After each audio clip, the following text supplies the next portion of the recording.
are live. We are live. Yay! I'm still watching this guy playing volleyball. Hey, no, we're done. We're good. Good. That is what I like to see. Just going to drop myself a little... There we go.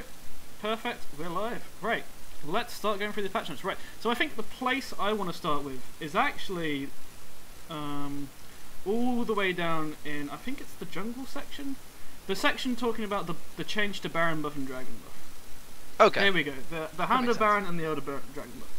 And so I reckon, I think this is the most important change in here, because I think this is actually what everything else is going to be around.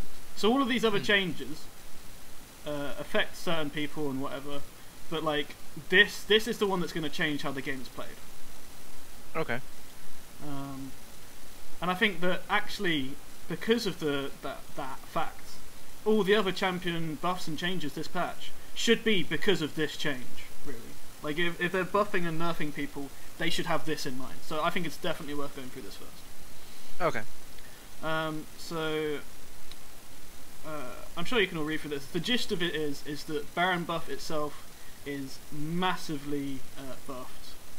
Like, the minion damage is way bigger. As well as, actually, I believe, we'll probably come to this later, but I believe there's a banner of commands. Is that actually buffed, or are people just deciding it's probably really worthwhile? Empowered. Sure. So caster minions that are now like Baron buffed take 50% less damage from champions. Right. Yeah. Yeah. So this is a lot of extra damage. I don't know if you guys have seen the video. I can't remember who it's from, but it was on Reddit front page like the day this got announced. And he was playing Nunu. He got up one of the cannon minions, got the Baron buff, had a banner of command, and actually buffed up one minion and just stood next to it. Didn't attack the turrets at all, just stood next to it. And he killed every single turret in the game and won the game in about 5 minutes. Like, so this is not ignorable. Right? If someone gets a Baron buff now, and they split push, especially if they have a banner of command and or a Nunu, you have to deal with them. Yeah. Which means to me, you have to fight over the Baron in the first place, because if you lose Baron, you're going to lose a big chunk of gold. And a big gold swing in one way. And that's like, in the current meta, you can probably get 3 Barons and you can hold them out. I don't think that's going to be possible anymore. You're going to lose, I'd say, a minimum an inhib if you get Baron. Yeah. Like, that's how big this is going to be. The thing you were talking about is actually if you look at minion buffs, it's a large buff for fix. It's about where now? Fix the bug where bonus attack damage wasn't affecting empowered siege minion attacks against structures at all. This is twice as impactful as it sounds, since empowered siege minions deal double damage to turrets. Whew! Yeah, that's massive. So now, Hand of Baron plus Banner of Command, siege minions dealing an extra 300 damage per also to a turret. And of course, remember, those are the minions that attack out of turret range, so if you can just stand on top of it with a Nunu that can block a bit of damage. Well, he didn't even block that, because of course, like, the cannon minions are out of range of the turrets. Yeah. So you don't even really need to do that. Yeah, but it's just like stopping skill shots from champions.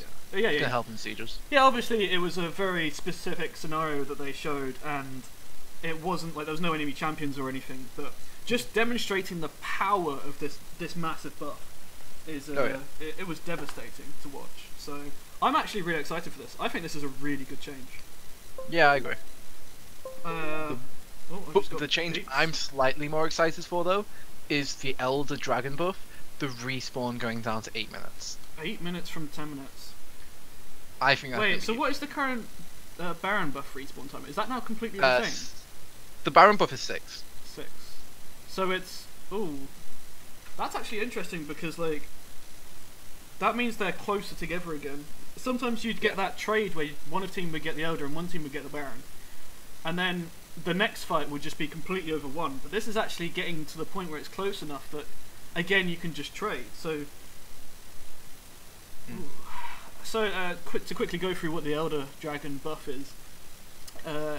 So the respawn timer is down. And actually, the other part of it is now that every time you get it, it's stronger. It's significantly stronger. I'm not sure how impactful that's going to be. I don't remember many games where you get multiple Elder Dragons in the same game, especially if the early game stuff comes through as well. But I guess that's just like if you get to late game, this is the objective to win now. Like, you can't just have people holding out at their Nexus turrets for like 30 minutes. If they get the Elder Dragon, they win. No, if you are able to get that second Elder, it's going to be game. Yeah, like pretty much regardless of your team comp. Yeah, because if you look, it's 135 plus 90 for each dragon killed. Yeah, actually, once you get that second Elder. So say if you've killed 4, which, you know, you'll have killed 2 Elders and 2 other Drakes in the game. That's a potential. That's quite common, right? That's 135 plus 360. That's 500. Take off 5 damage. That's just under 500 true damage burn.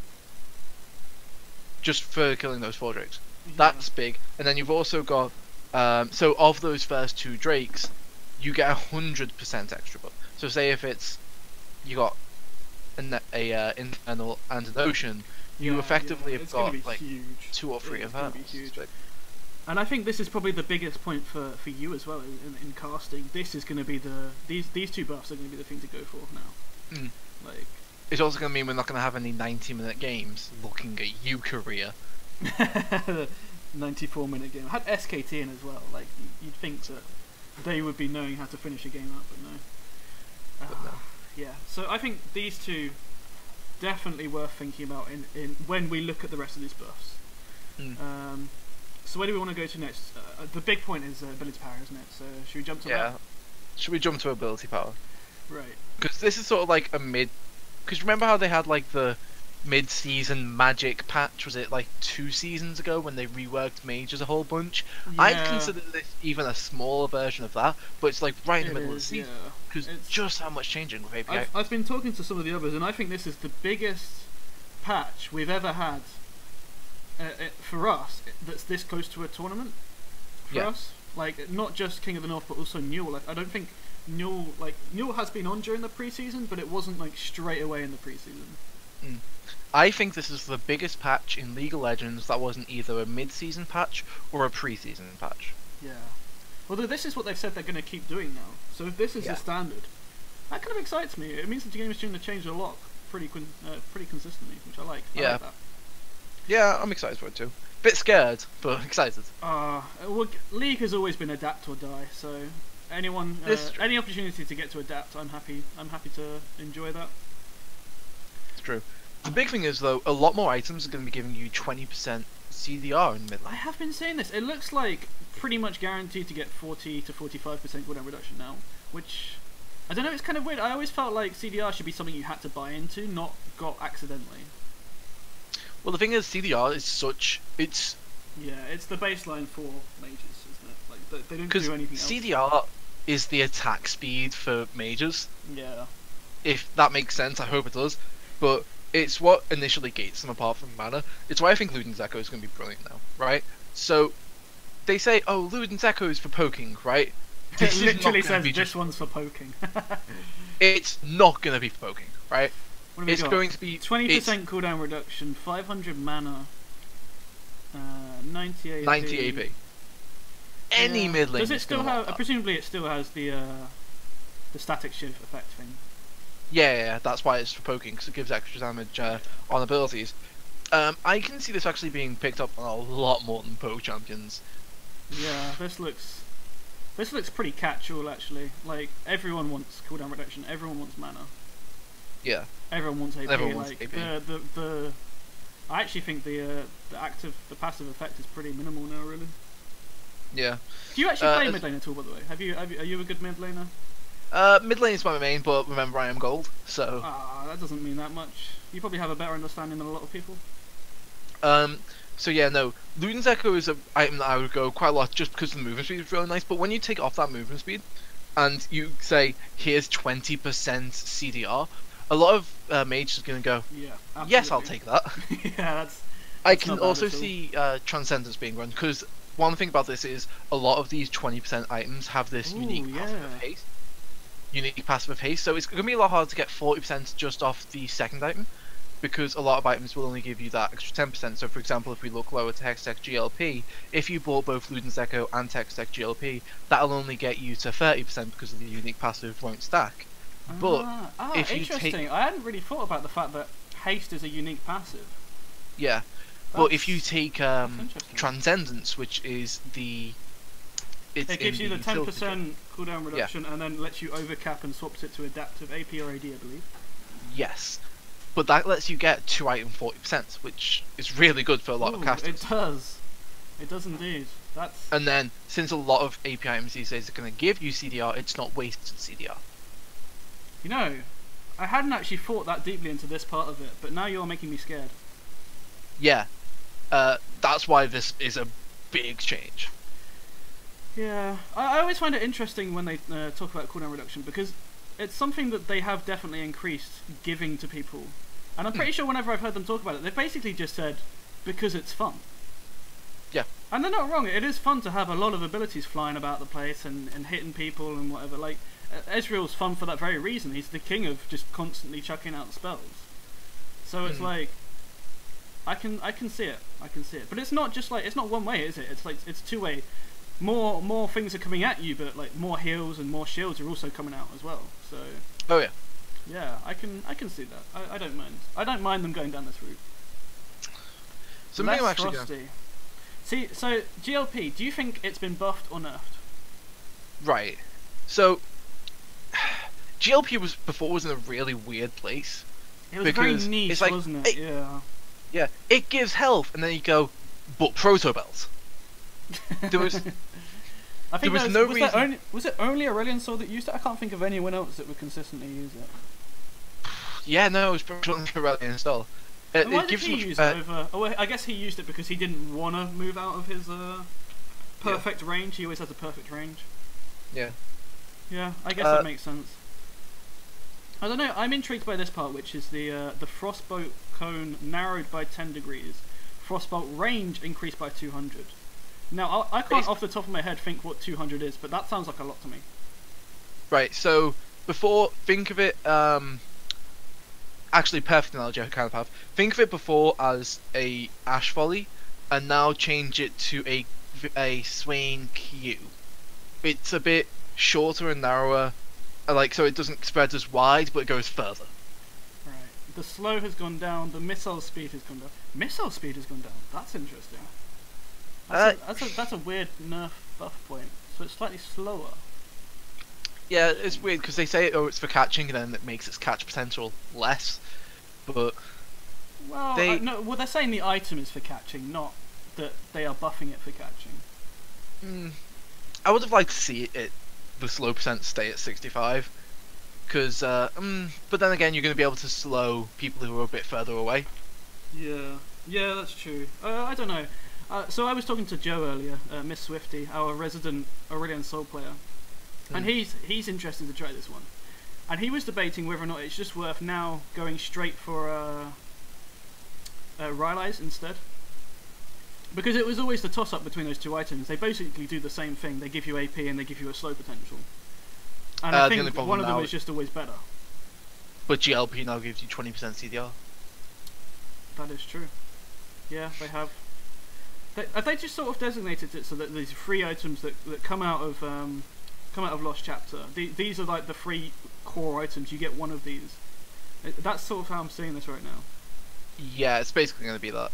It's going to be, so which one of these are you going to go for? And a lot of times it's going to be Luden's Echo, because you're not going to. Yeah, this seems like the standard. This seems like the standard. Because a lot of people like GLP, and then Archangels is. Does GLP even have a niche anymore as well? Because it's not just. So Rylai's does the slow, but if you want long range catching, they've re-brought in, where is it? Twin Shadows. Now this looks like, well, it was always a good item. Yeah. It never had the most AP, but people who want to catch people, it's like, I remember there was a point in time when people would just chuck it out pretty much on cooldown, because it's not just about like the catch potential, but it's got a reveal on 2 people. Even if it doesn't reach them, you have a general idea of where they are because of where the ghosts have gone. Yeah, so I see a lot of supports building this, not just mid laners, supports building this. How what's the total cost? 2,400 gold. Yeah, that's easily a support item now as well. 10% cooldown reduction, 7% movement speed, 60 AP. That's just a nice item all round. I can see it being used on people who don't build a lot of AP and instead build a lot of penetration. So Elise is going to really like this item. I can see Jungle Elise building this quite a bit. Yeah. As well as it's a point and click. Like it's not even a point and click. It's just a click. Yeah. Like it's so easy to use. And for 2,400 gold, you could almost like buy it, and then like as a first item, and then sell it late game, and you've probably got the money back from it. Yeah. So I think Nidalee, if Nidalee still jungle becomes a thing, I feel like Nidalee and Elise are going to be building Twin Shadows, but yeah, I might be completely wrong. If we go back up, actually. Archangel Staff, let's talk about this one. So we've talked about Hextech. I'm not sure where Hextech's niche is anymore. This is my problem with this. Yeah. It's a weird item standard now. That feels like you go this item. Yes. Archangels. See, for me, Archangels, like the AP has gone down, but the mana has gone up by so much. I don't know the ratio from mana to AP on or mana to damage on Rise, but that seems like a lot of mana. Yeah. So that seems like a lot of damage for him. Or maybe they put that in just to like equal it out for Rise. I'm not sure, but that seems like a lot to me. Gone up by 100 gold. Gives you the 20% cooldown reduction now. That's just nuts. So, it's an extra 400 mana, yeah? Yeah. So, the AP has gone down by 30, but in fact it's only gone down by... So, it's an extra 300 mana, of course, you get 3% of that mana as AP. So, it's actually 9. So, it's actually only a 21 AP loss. Right. If I'm reading... Wait, no. Because it's 400 mana, so it's a 12 AP, so it's an 18 AP loss. Yeah, that's not a lot. And with the buff to which is coming up later, which is the Rabadons. Yeah. That and probably, also that probably 20% CDR. And 20% CDR. So effectively, you are trading 18 AP for an extra 400 mana and 20% CDR, and it costs. So an why would extra you go 100 gold. this over Ludens? I'm guessing these are the two that come to mind. Why would you go this over Ludens? You go with this over Ludens if you want mana. So for example, if you're Rise or Kassadin, the two that jump to mind. If you have a problem with mana, because remember, Ludens gives mana, but it doesn't give any mana regen. Tear of the Goddess still has that ability where it reduces all of your spellcast's mana by 25%. So you're going Archangel Staff if you're going to be casting a lot of spells. I'm thinking Zillion mid lane, potentially Syndra mid lane, but I feel like Syndra's also going to want the Ludens for the little bit of poke. Yeah, so, I can see that. Yeah, it looks... See, to me it looks like scaling has got a bit of a buff as a whole for mid laners. 20%, you get that slightly quicker, you get that 40% quicker, you get slightly less AP on all these items in the early game, but I think it's more than made up for. Also another little tidbit, if you're going to build both Archangels and Ludens, since Ludens now gives you 500 mana, that's also going to scale again off the Archangel's passive. Do you think it'll be common to build two of these items that have haste? See, I mean, there have been times in the past when people can chuck away stats and they're still really god efficient items. And it wouldn't surprise me if this happened again. See, what you're going to get, you're going to lose that 10%, but again, you're going to get that 500 mana back off that, so if you get 3% off that, you're getting 15 extra AP. It's like, okay, 15 AP for 10% CDR, but you're also getting both the Ludens proc off the big stack Shiv, and you're also getting the shield off the Seraph's Embrace when you eventually get it, which makes you safer, can potentially reposition to get a bit more damage out. Isn't the shield as well based off of your mana? So now that you get more mana, you get more shield. That's going to be pretty massive, actually. It drains 20% of your current mana to shield yourself for an equal amount plus 150. Wow, that's going to be a big shield, I think. That is going to be a big shield. So it's also defensively better as well. Yeah. That's interesting. So let's go down quickly to Haunting Guys, because this is worth talking about. Yeah, it's changed, right? So Haunting Guys, Yes, it has. it Yes, has indeed. That's all we need to say. So it doesn't have the flat magic pen, but it now has the AP. But it also slightly increases your damage by 2% for every second when you're in combat. So this is going to be really good again for Brand, right? Yeah, I've already heard reports that Brand is pretty nuts this patch. Yeah. So he's getting a slight power spike. It's like a bit earlier, right? He still wants that Leandri's. You're not getting the magic pen, but you're getting the Leandri's passive as well as the madness, which is going to stack on top of each other because of course it is. So yeah, so does this actually do these two passives, madness and the torment, stack now? So as he increases his damage, does that increase the percentage of target maximum health per second? I doubt it, but it'll increase the damage. So say if it would deal 20% normally, if it would deal 20 HP normally, and you've got the 10% stack of madness, it'll deal 22. Yeah, I'll be interested to see how this this change works out. The whole point for me is just to help burn down tanks, but I have a feeling it'll actually be pretty strong versus non-tanks as well, because it's just straight like up to 10% bonus damage on any target. 10% is a lot. Yeah. Like that is a lot, especially on targets that don't have much magic resist. Like even ignoring like the ability power, just that is a lot of damage. Yeah. And that kind of feels like the wrong idea. I thought the idea of this. What does it say? We're shifting the Andrew's Torment into being the tank bleeding item and rewarding champions who want to stay in combat for a while, casting spell after spell on the beefy boys. So I guess the idea is now is it's a bit like Rage Blade. You just build it up at the start of the fight and then you fight with it on. Yeah. Because it's not specific to one target, is it? It's specific to you. Yeah. This is going to be the tank killer as long with Void stuff. Yeah. I wouldn't say it's a tank killer. I'd say you build it up using the tank because he's the one at the front, and then you just go and one-shot the backline. They've actually sort of changed it now. So, if you look what they say about Leandri, it's like, oh, it was doing two things, right? It was doing tanks and squishies. So they've made the squishy item into Morello's, right? Yeah. So Morello's now has 15 magic pen. Yes, it does. But it also still has the Grievous Wounds. Has Grievous Wounds, and it's buffed Grievous Wounds to inflict on anyone. And now this is actually, I think this is really good. I like this. The fact that Grievous Wounds is more available, I think is definitely a good thing, because healing can be a very frustrating thing to play against. And actually sometimes can be very misleading. Like obviously you play against Vlad a lot, you get used to the fact that he's going to gain suddenly a bunch of health. But it's pretty invisible how much and exactly like when it's going to come in. Like it can feel frustrating if you're about to kill someone and then suddenly they've gone up by like 2k health. So having more available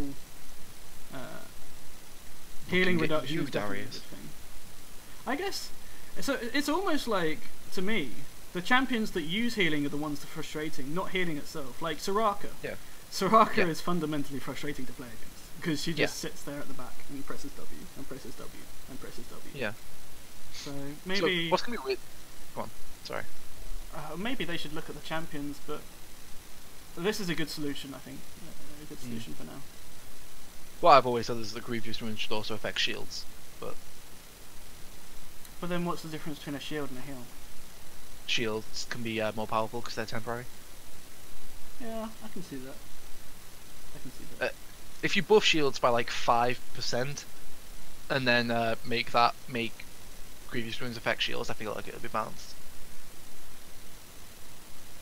Yeah, I can see that. I can see that. Interesting. Well, interesting.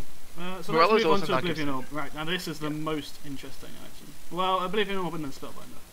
Spellbinder is definitely the most interesting item that they've brought out. So, Oblivion Orb in a nutshell, it's what Haunting Guys used to be. Moving on. Yeah. Pretty. Is it the exact same like gold and everything? I believe it gives slightly less AP, although I can check.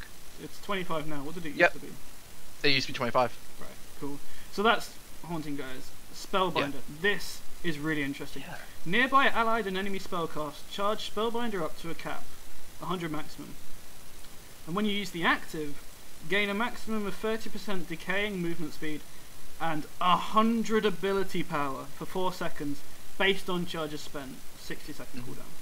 Right. Now. Yeah, and it obviously gives 100 AP. Yeah. Like, I haven't actually seen how quickly this charges up.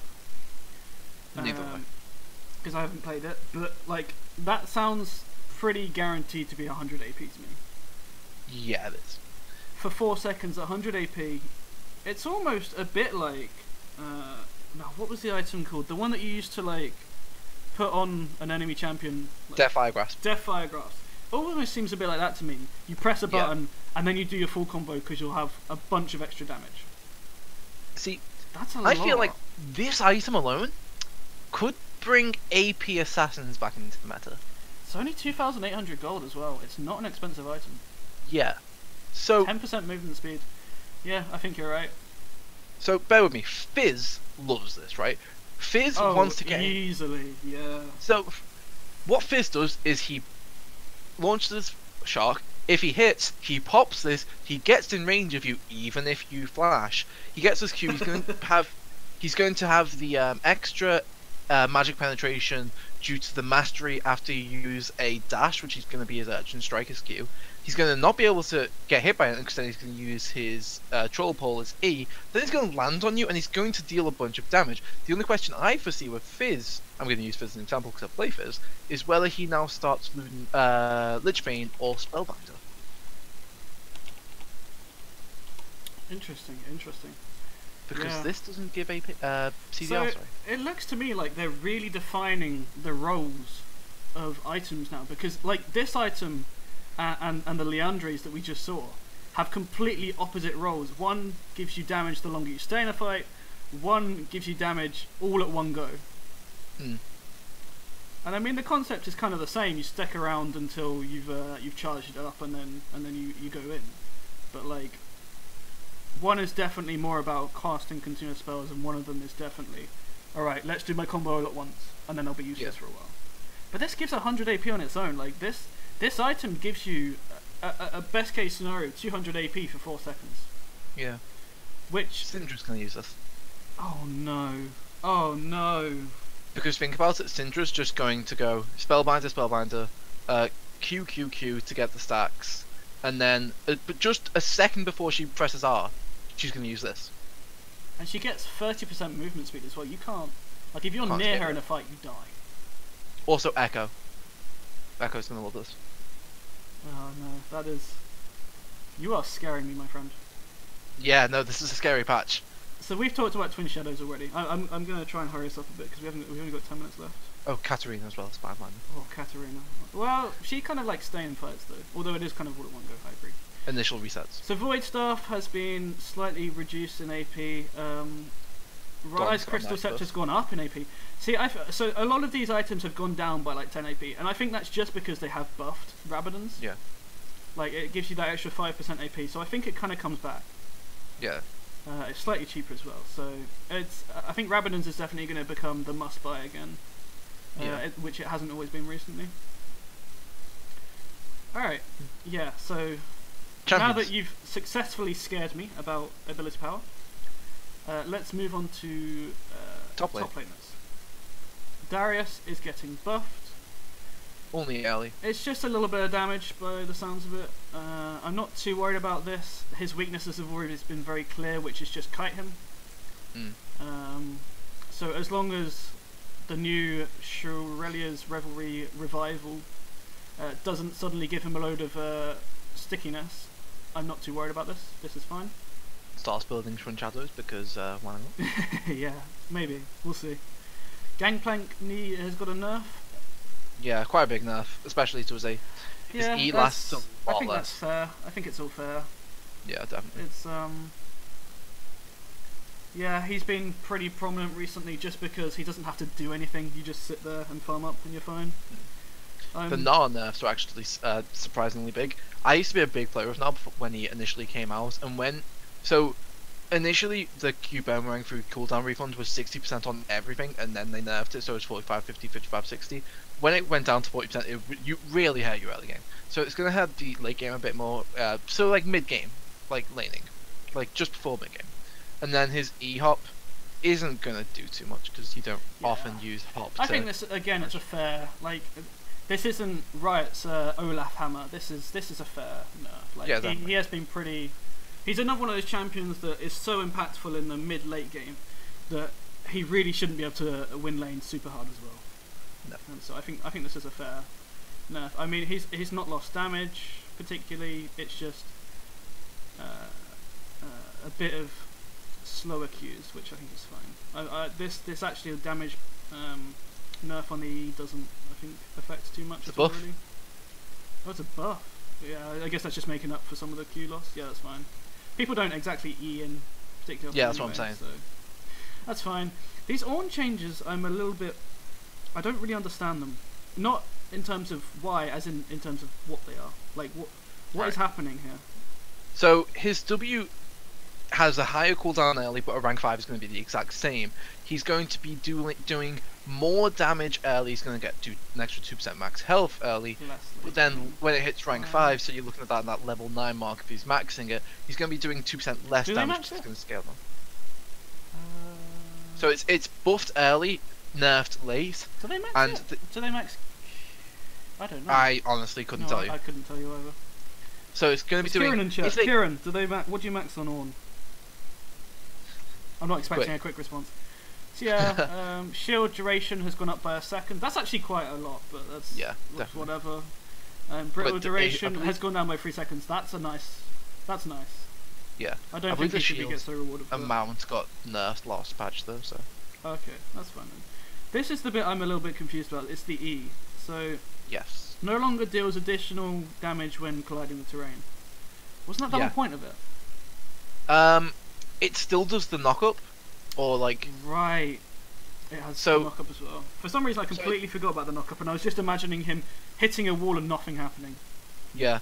So it does less damage. No. No.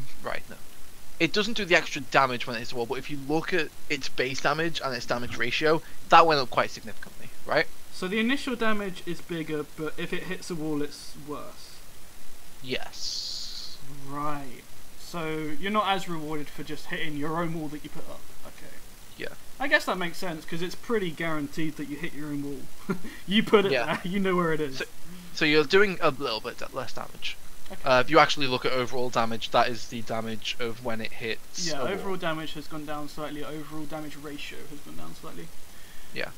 That's fine. I mean, he's always going to be the late game monster. His R is on such a low cooldown, it's such a massive engage, and his Ornn items are so powerful. That, when you him having an early dueling ability is kind of stupid to think about it, so that's fine. That's right, so Poppy is a bit stronger early game. It's not a lot. Let's doubled on slam. That's still good. That's good. Okay, that's a little bit. She's been pretty out of meta for a while, so it's not crazy to get a little buff like that to try and bring her up to scratch. Right, Renekton is the same. Is it much more? At early levels it's the same. He's just giving him late game power by the look of it. Yeah. Just on his Q. That's fine. That's fine. Memeing Shinchin, so. Right through the counter strike. I can't even say it. Does he roll his R's during that? Right through the. No, I can't do it. I don't watch him. I just know the meme. Yeah. Right through the counter strike. Fix the bug where counter strikes buff. I like how this isn't in the bug fix section. This is so important that they wanted to put it in its own section just so they could do this meme here, which is the right through the counter strike. Fix the bug for it to take up to 0.25 seconds to take effect. It's interesting that that's what the problem was. I didn't even realise. So they've nerfed Frozen Mallet for Thingy, for range champions.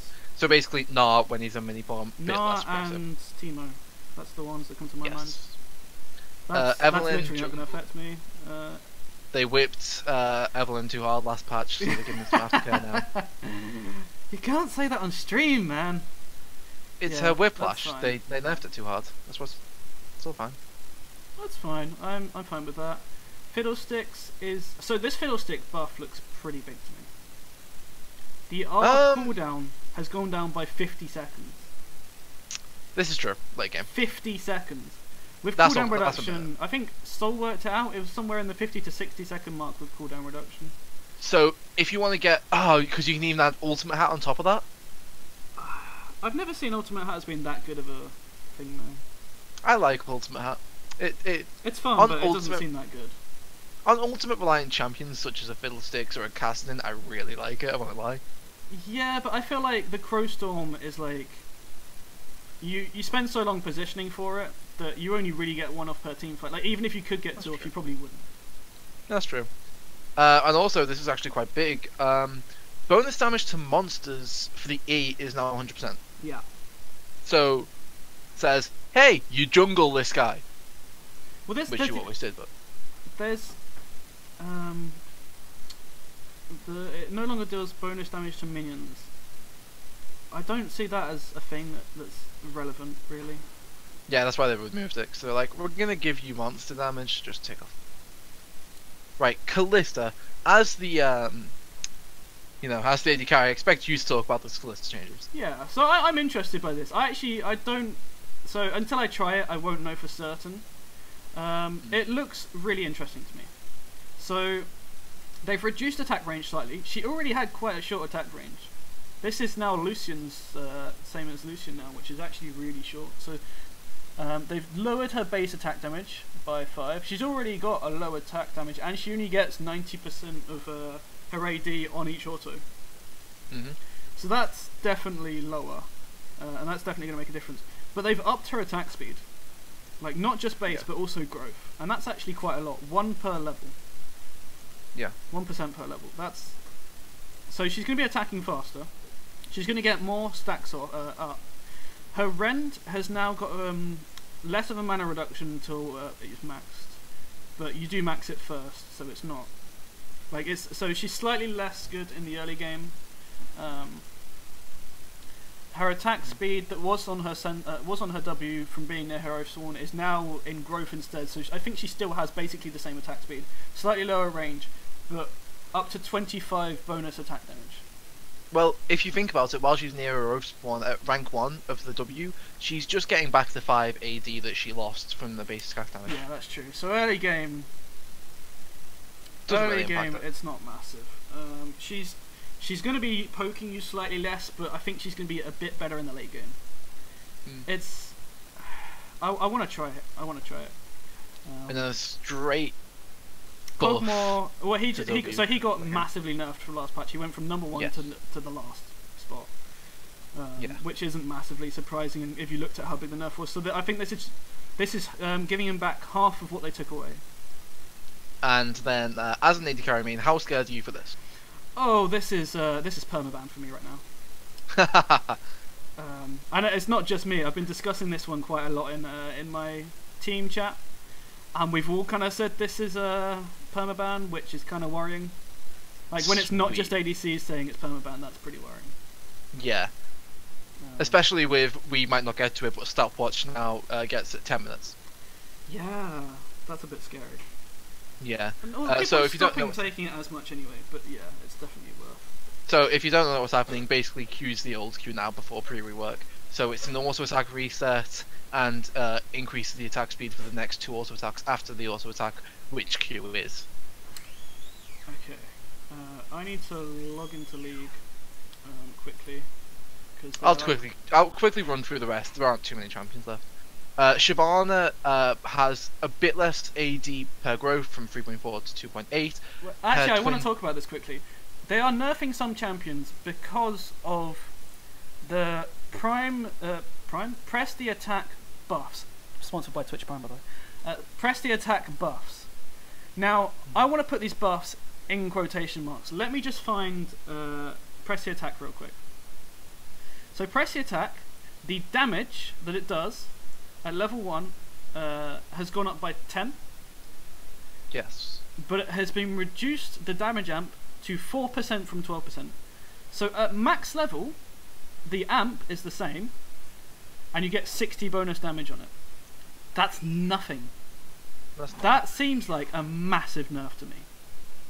And for some reason, they're saying it's a buff, and then they're nerfing other champions, namely Shyvana and Twitch, who, by the way, doesn't use press the attack 90% of the time, because they think this is a buff. I'm very confused by this one. I don't understand this one at all. Right, so we've got a minute. So Swain does cost a bit less mana for his W. Swain's slightly buffed. Actually, last thing we should talk about. There's lots of little changes. Death Mark slightly lower, so that's Zed's been buffed a bit. Zoe. Yep. I'll let you talk about Zoe. You're a Zoe fan, right? I hate Zoe. Good. Everything. Right, so you must be feeling really happy right now. Oh, I'm so happy right now, right? So Zoe is a bit more oppressive in lane because she has a bit more health and a bit more attack damage. She's going to be throwing off a lot more auto attacks now. Her passive got changed slightly and actually got a bit buffed in the fact that it's a bit more AP. It's 0.75 AP more. Oh no, it's just... Yeah, it's 0.75 AP more. So it's a little bit more, but it now doesn't... Since the last patch, it doesn't do like damage to a bunch more as well. The Q was nerfed. That's right, say it with me, hallelujah, it's been nerfed, right? Hallelujah! 0.2 instead of 0.4 AP ratio, and it doesn't apply the more sparkles, the passive, damage to more enemies past the first hit, which is why we were... I believe the other day we saw a 2 people get one shot by was it one 100 Thieves paddle star. who got one shot by... I want to say it was Echo Fox. Yeah, 2 of them got one shot. That's not going to happen anymore, which is really good. W no longer gives a TP, which is needed. It gives her a bit more movement speed early game, which is going to be for the most thing, because I believe you max W last, so until level 13 is going to be quite a big buff. It's extra 20% AP, and it deals a bit more damage to compensate for the Q nerf, but the W you really hardly use. The E, this is the biggest bit, right? The E Sleepy Trouble Bubble. It no longer has a reduced cooldown if it hits a champion, and if you remove Drowsy via QSS or whatever, you don't fall asleep. It's also worth mentioning did you mention the spell Thief change? Where it doesn't drop TP? It doesn't drop TP. Yeah. It doesn't drop TP. It doesn't drop TP. Yeah. Actually, a little quality of life change I'd like to see is that whenever she picks up a spell, it announces to both teams what she's picked up. A bit like when you change using unsealed spellbook. Yeah. I kind of want to see that. I think that'd be a good little quality of life change for everyone. But also, Tracker's Knife is gone. Tracking Knife. Oh yeah, let's talk about that. It looks like we've got a bit of extra time because their scrim has gone awry. But I am in lobby, so I'll keep you updated on that one. I won't be able to cast it. Yeah, that's fine. That's fine. I'll grab some notes. Wow, the tooltip for this section is nothing. It just says removed. Yeah. Wow. Items. Yeah. This is actually huge because in the last patch they removed Sightstone. In this patch, they've removed trackers. Where are jungle wards going to come from? I see one of 2 routes now. Either all junglers are just going to have to stay on the yellow trinket, or they have to accept the fact that they're going to have no vision and try and make sure the other team also has no vision. One thing that I might... right. Bear with me, right? A few patches ago, we saw the rise of Evelyn taking the Spell Thief's Edge. I feel like we could see more people taking... like AP junglers taking spell views and everybody else taking what is it? I know what it is. The Relic Shield. Right? That guarantees free lane taxing. And it'll then give the whole Sightstone aspect of it. Yeah. And I feel like that'll be something that we see.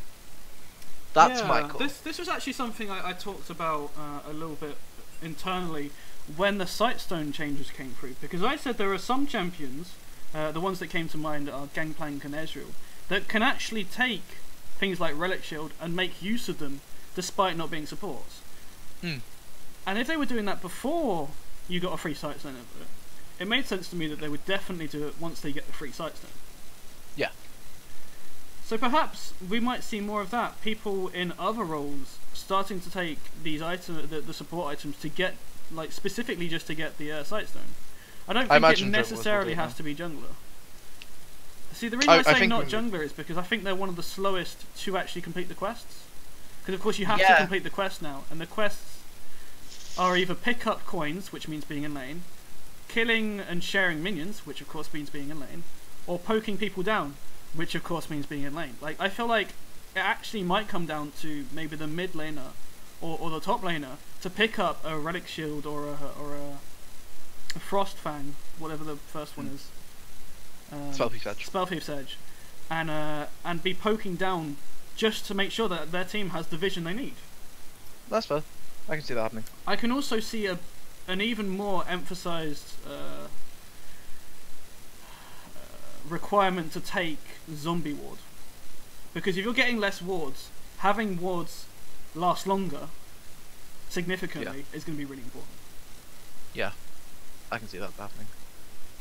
Also, it's a slight nerf, I think, to Lee Sin. Oh, definitely. He's an edge case, isn't he? Because he used vision for the wrong reason. Yeah. So anytime they would change vision, it affects him.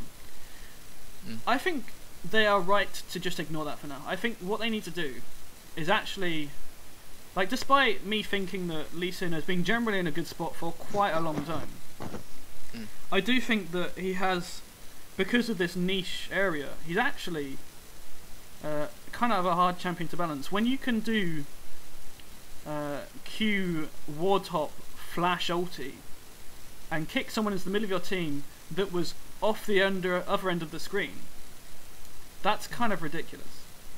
Yeah. That is game changing. That is game winning right there. And obviously it's a hard thing to do, like, don't get me wrong. And like it's definitely something you'd have to practice. But like, you assume at top level that everyone can do it.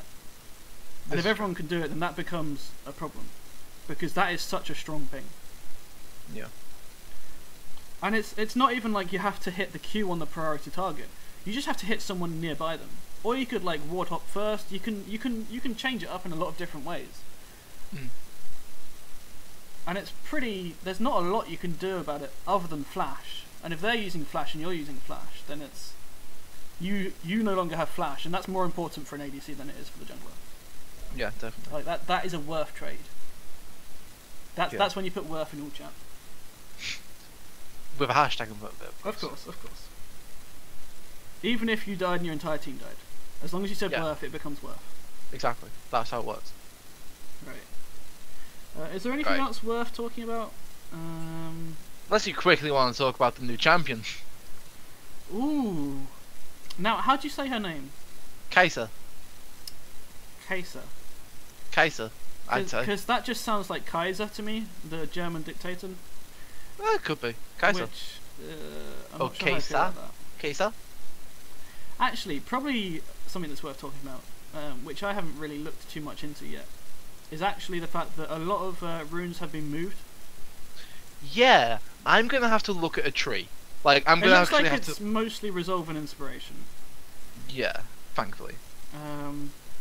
But the reordering of it could mean that some of the like must takes are now all in the same row. It's what they did with in the inspiration, the boots and the timepiece. Like, you can now only take one of them. I suspect that they've done the same thing. Some of the must haves are in like the same slot now, so it becomes a choice. What do you see stopwatch being taken less now that it starts at 10 minutes? Oh yeah, well it's been taken less anyway. Since some people, like the kleptomancy nerf, reduced it a bit because not everyone was going kleptomancy and not everyone was therefore not going into that tree at all. The way I see it now is that it's become a playstyle thing. If you know, like, so I'm going to do it from my perspective. If I know that my jungler, as an ADC, if my jungler is going to play around the top side, if we have a really offensive top side, and my jungler is planning on playing around that, then I am likely to get dove somewhere in the game. And so, for me, it's worth taking it because it reduces the pressure put on by the enemy jungler. Like, not only do they have to think about this stopwatch as an extra factor when they dive you, but actually it gives you a few seconds just to think about and prepare for what's going on. Also, you know, if the enemy team has a Rengar, Yeah, that's true. I mean, I always thought that actually the stopwatch mastery, because it gives you the 15% reduction on Zhonya's GA and Gargoyle Stoneplate, it can sometimes be worth it just for that. It can be. Like 15% on a big ass cooldown like that. Say I'm up against a Rengar and I have a GA, that could save me. Yeah. And that could win a team fight. So That's true. it is still worth mentioning. Right, I actually didn't know that it gave 15%. It like, does. cooldown. It does. It's not just that. Not just the stopwatch. Huh. Interesting. Because I've always liked boots because it gives you an extra 15 movement speed. Yeah. Well, it's the same concept, I guess. Yeah. I've never quite liked the boots because there are some scenarios when you want really early boots. Yeah, that's true. But you can probably tell that in Champ Select, so a better player than I would probably adapt their runes on a case-by-case basis.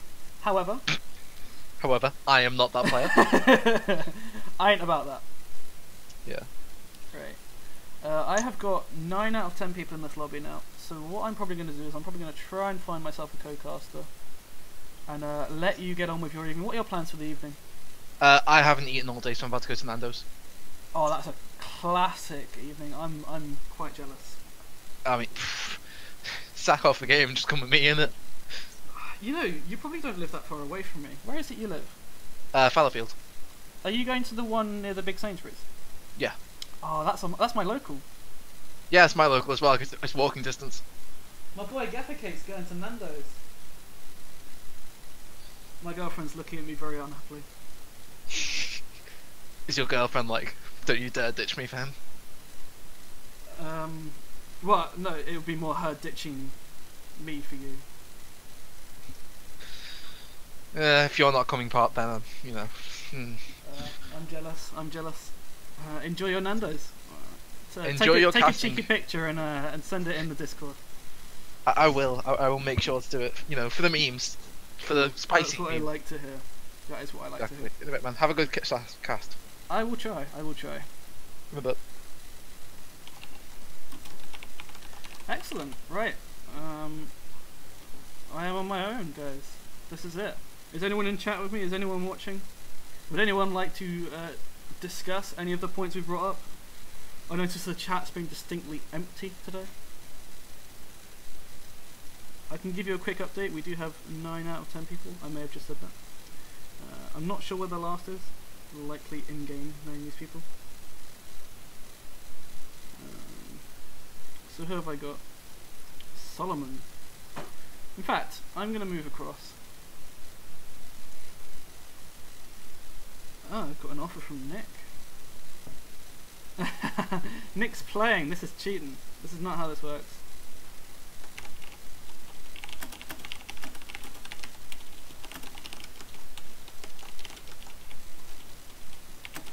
Hang on, let me move across quickly. That's just a Alright, keyboard Josh is in abuse. here now, he's streaming, no Hello. swearing. Hello. How is Hey. everyone feeling about this? I mean, want to die. considering that only 3 of the enemy team. No one bothered to read out of Discord. 8 players you have on your team have showed up. 8. No one bothers to 8. read Discord. No one. So you guys not have like a Facebook chat or anything? No. Okay. Petition to change Rom to someone else. Someone else want to be team captain? Me. I'm the one who's active here.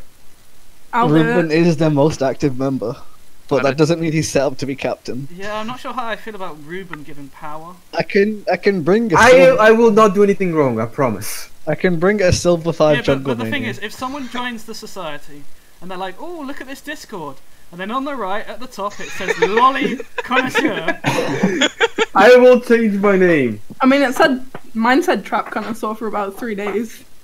Yeah, mine Yeah, said but Barney it's the only 3 Purple days. Dinosaur Mine's been here since 2017. Oh dear. So- If I change my name, is that fine, Snow? well, I mean, why don't you talk to Rom? Yeah, you need to talk to your team about us. I can't Alright. just like randomly demote someone You could. Oh yes, you You can. can! without prior Do it. warning. I can give him warning, but like, it's Okay, give He's him a done warning. fine You're before. Oh, somebody just invite somebody, please, for the love of Just I God. tell can him, get invite a flustered silver and 5 invite. Just jungler. invite. Just invite. Do you guys want a silver 5 Just jungler? Yeah, invite bring him. Sven Garen. Come on. Oh wait, Oh don't invite. my god! Don't invite Joe. Dude! Please. TSM makes him look like Silver 5. Oh, there's a man here. There's a man in He's the in the room. stream. Oh my god, this is my duo partner. Nice. Alright, that's good, I See, think. that's perfect.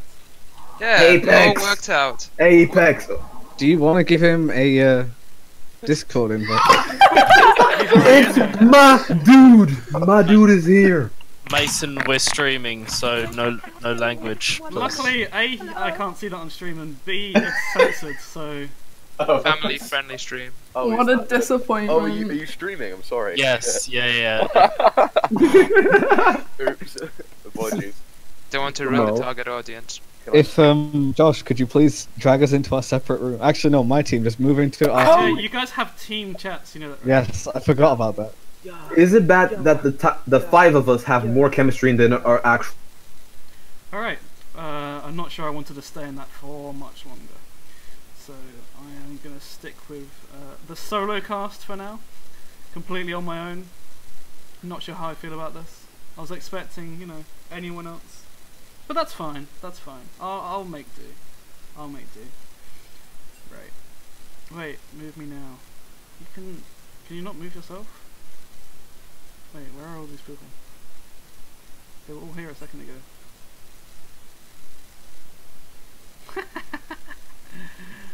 Oh god. People are awkwardly moving from chat to chat and not knowing where to go. I'll just move them all across because I'm a nice person.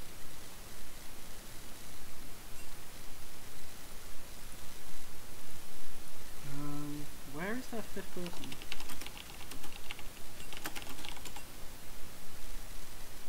Excellent. I'm not sure how to change the scene.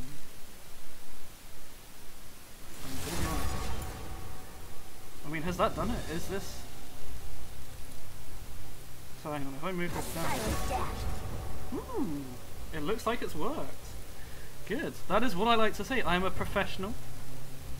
It has worked. It has worked. Can confirm. Can confirm indeed. Anyone watching the stream? Who's watching the stream? Who's here with me today? Looks like a solid nobody. That's what I like to see. Good. Right, so what have we got so far?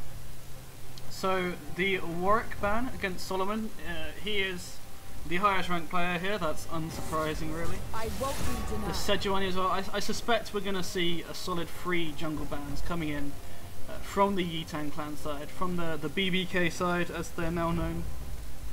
I'm going to keep calling them Yitang though because I know what BBK stands for. Meanwhile, the Kennen ban coming out, that's aimed at Ruben. He is the mid laner of the team. I'm not sure actually what roles they're playing on the Yitang clan side, probably because they swap every day.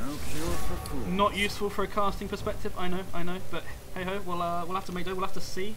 In fact, from their perspective, that's probably actually a good thing, the fact that they can adapt and change roles and change champions depending on what the enemy has drafted. It gives them that adaptability that some teams may not have. However, jack of all trades does mean you are not as good at each champion. Yep, there comes in the 3 jungle bans. Jarvan actually, an interesting one. I wouldn't have said that's one of Soul's best champions, but it is definitely something he can play. Back in the day, he had a list of all the champions he could play, and at the top was a bunch of champions, and then it just, oh, really, just any tank champion I can probably play. Build full tank, stand in the front, it's not that hard. So on the other side, we're seeing the Draven ban, the Kennen ban, and the Yasuo. Of course, the one tricks coming in. So Mr. Nick, the Draven player, Ruben, the Kennen. I'm not sure where the Yasuo has come from, but they probably know more than I do, which is fine. I'll accept that they've done their research, judging from the other bans.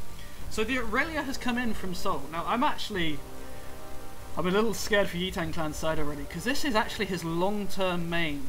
He has come off of the jungle route, so actually both teams are adapting and changing up the roles for the scrim. I'm wondering how serious this is going to be, how try-hard they're going to be. We might find that they're actually both just going to meme it up a bit and have a good time. I'll have to make sure the all chat is on so we can see that going too.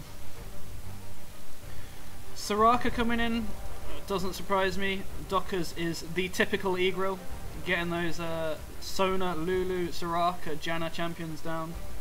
It was bound to be one of them. Kassadin coming in from QZ or Mr. Farhad, I think his name is. On Discord, his name is ZXIIXIS, which is not pronounceable for me. So that's fine. He is the mid laner. He's the second highest rank in this game, I believe. Which is so him getting a priority champion like Caston, which he can solo carry on. Both the Aurelia and the Casting can both solo carry on those champions, so I'm unsurprised to see that very expected champion picks there. It'll be interesting to see what the last two picks are. With this comp, there's not a lot of peel. There's already a lot of dive, so maybe some engage coming in, some Ashe, some Sivir, or maybe just some kind of mid lane champion. Maybe a Jhin would be good here. Pac-Man Prodigy, Mr. Morgan is known for his Jhin pick. He's played it a few times. I believe he's played it in the Newell as well, so it's a comfortable champion for him, and it does supplement and complement these dive-heavy champions. As well with the Soraka, giving the ability to heal them regardless of how far away they are with the ultimate. That's good. It's one of his second favourite champions. He likes those mechanical champions. He likes to get into people's faces and deal as much damage as possible. Riven coming in, I'll be interested to see who plays that. I'm assuming that's probably the person that got Yasuo banned against him, maybe NPO or Enswear. I'm not sure what their kind of playstyles are. Interesting Fiora ban, considering they've already picked the Riven. Not sure how I feel about that one. Maybe there's something I don't know, maybe it's a Riven jungle, I'm not sure. Malzahar is actually... See, Malzahar's one of those champions that I'm looking to see that go down on them. Probably the casting. Aurelia has the automatic sort of tenacity coming through, so it's less worthwhile. If we're seeing that on that casting, lock him down, kill him quick, shut him down. Meanwhile, Malzahar, so with the Karma as well coming in, so that Karma Lucian bot lane, that is a strong bot lane, that is a feisty bot lane. They're looking to get in, and if they keep fighting, keep getting those Soraka Qs down, keep getting those Ws in, they can. On the USSR side, the University of Salford Super Reject side, the Gragas, they've all picked their own champions. So the Gragas going in for Morgan. He has traditionally been a very good jungler. He out-jungled the Diamond 5 Daddy Solomon scene at the top here, the main jungle for this team. Clearly they're swapping out a bit, so it's a little bit more fair on the elos of both teams. Bearing in mind, the Yitang side has brought in 2 subs. So yeah, this is interesting. I suspect we're about to hit the 30-second 3-minute timer, wait timer. Is it going to kick in? Yep, there we go. Spectator delay coming through. So let's have a look at what we've got here. Riven, Karma, Lucian, Malzahar, Skarner. I'm not entirely convinced by this. They have all the roles. They have the AD damage, the AP damage, the tank in the Skarner. They have very good pick potential, but they definitely don't win a team fight. With the Aurelia, with the casting getting those resets, with the Gragas ulti and the Varus ulti, they have the team fight inside. Their win condition is easy, it's obvious. Walk up, Varus ult, Aurelia go in, win the fight. On the Yitang side, however, they're looking for picks. They need to get that vision control down. They need to make sure that the Skarner has the flash up and ready to go, as well as the Malzahar. They've got 2 different suppressions there. If they can get 2 people picked off, at that point it's a 3 versus 5. They can win any team fight. The Karma as well gets that speed up for the Skarner. It's a nice little synergy going on there. The Lucian as well. Are they actually not swapping? They actually didn't swap, so that is Karma for Mr. Nick. I'm assuming then that's a Karma...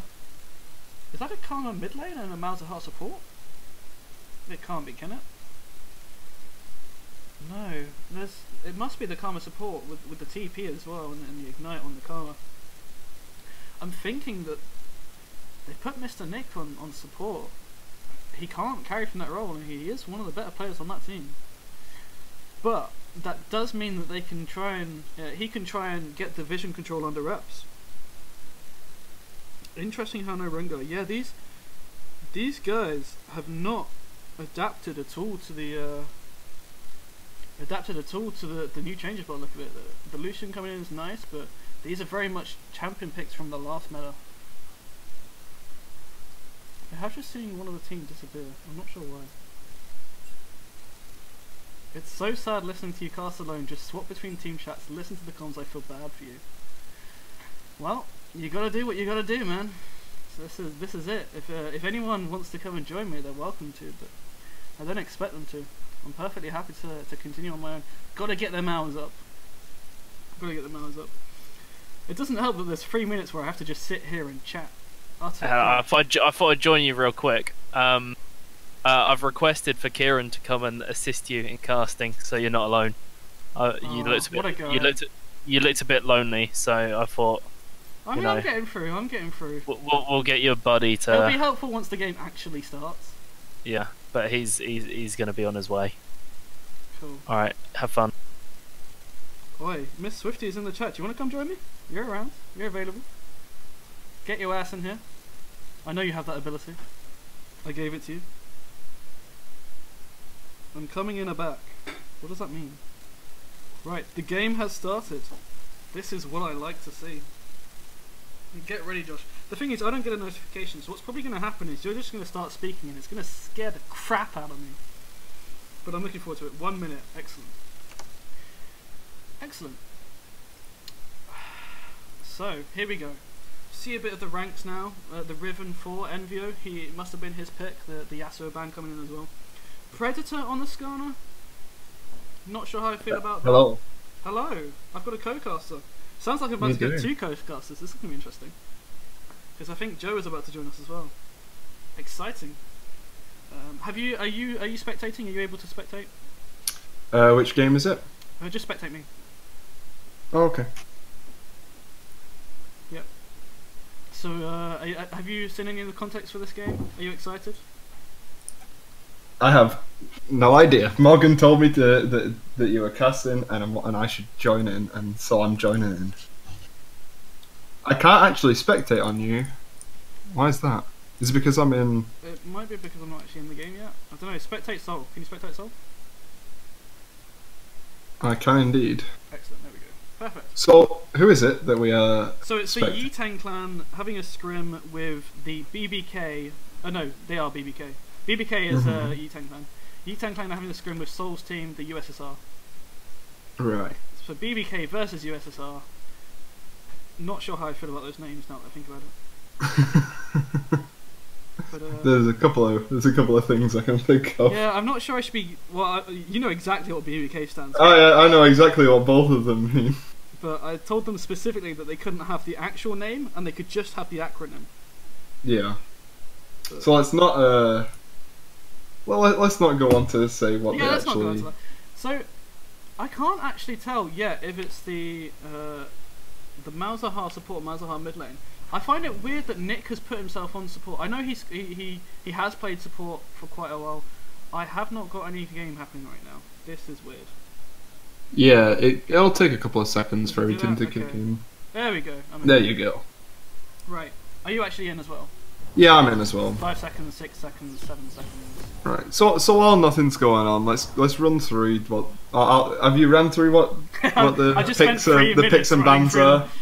Spectator delay. It's unnecessary for me to go through that. I'm assuming you've done a good enough job of it yourself. We've talked about it. So we have 8 viewers. I want you guys to be aware that this is not a high elo game.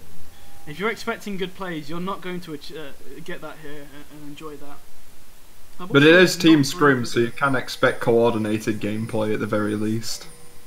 Coordinated in the loosest sense possible. Hey, we've got a tricast going. How many seconds are you in? 45. 46, okay, 47. that's fine. We should be live, as live as possible. Yep. Cool. I'm only like a second ahead. Okay, cool. Okay. So, interesting minion dematerializer taken on Caston, by the way. Yeah, let's have a quick look at the items. Really trying to go for wave clear. He's also got the commencing stopwatch, which has now been nerfed to 10 minutes rather than the 6 minutes.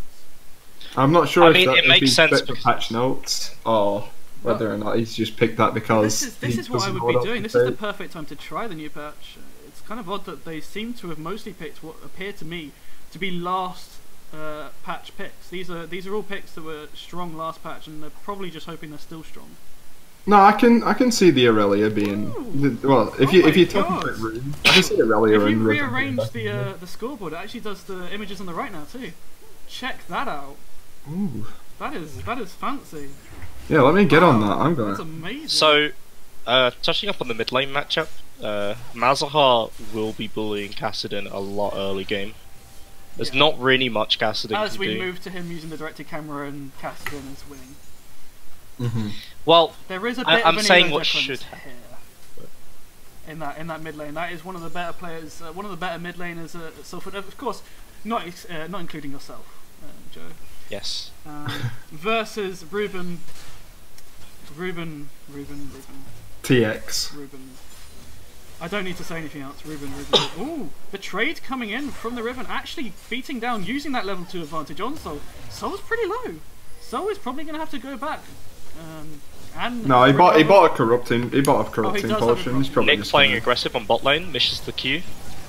Does get the ignite down, misses the Q because of the flash. Flash That's a forward by nice Lucian. Flash forward from Lucian, a bit aggressive there. They could have just taken that flash lead and probably just bullied out the enemy side, but you know, going for that kill, I see it. Yeah. I like the aggression. I think that Lucian probably has a decent power spike early game now due to This the Riven is changes doing a on lot Prestige. of damage to the Aurelia. Not sure Sol should be taking these trades right now. This is a lot of health he's lost. Riven does not win this lane too early on in the game, so the fact that Gragas is ganking top lane though. oh, but Gragas is coming up. You are right. Skarner's my at math race is on right the now. Complete wrong side. But hey ho. He's just gonna go away thinking Yeah, he's that just top taking lane the is power warded down when it there. isn't. My directed camera has not moved in a while. This is odd. Riven is actually down in CS right now though. Yeah, she's All putting of that all early her pressure effort is into not- Oh, the fight between the Gragas and the Skarner. The Skarner's pretty far out here with not a lot of health. Gonna, It's gonna flash. Oh, gonna get the flash out. And actually, the mouse. I actually think Gragas. I think Gragas should have waited for E to come up and then flash body slam. I think he would have gotten the kill. Is Flash Body Slam still in the game? They talked about removing that. I'm not sure if they actually did or not. I think at this point it's more of a essential mechanic to playing Gragas. Well, if they remove it, then they can give him more damage. That's usually how they see it. They didn't remove it, but they made it a lot worse. They made it so that the hitbox on his E is a lot smaller now. I see. Okay. Right.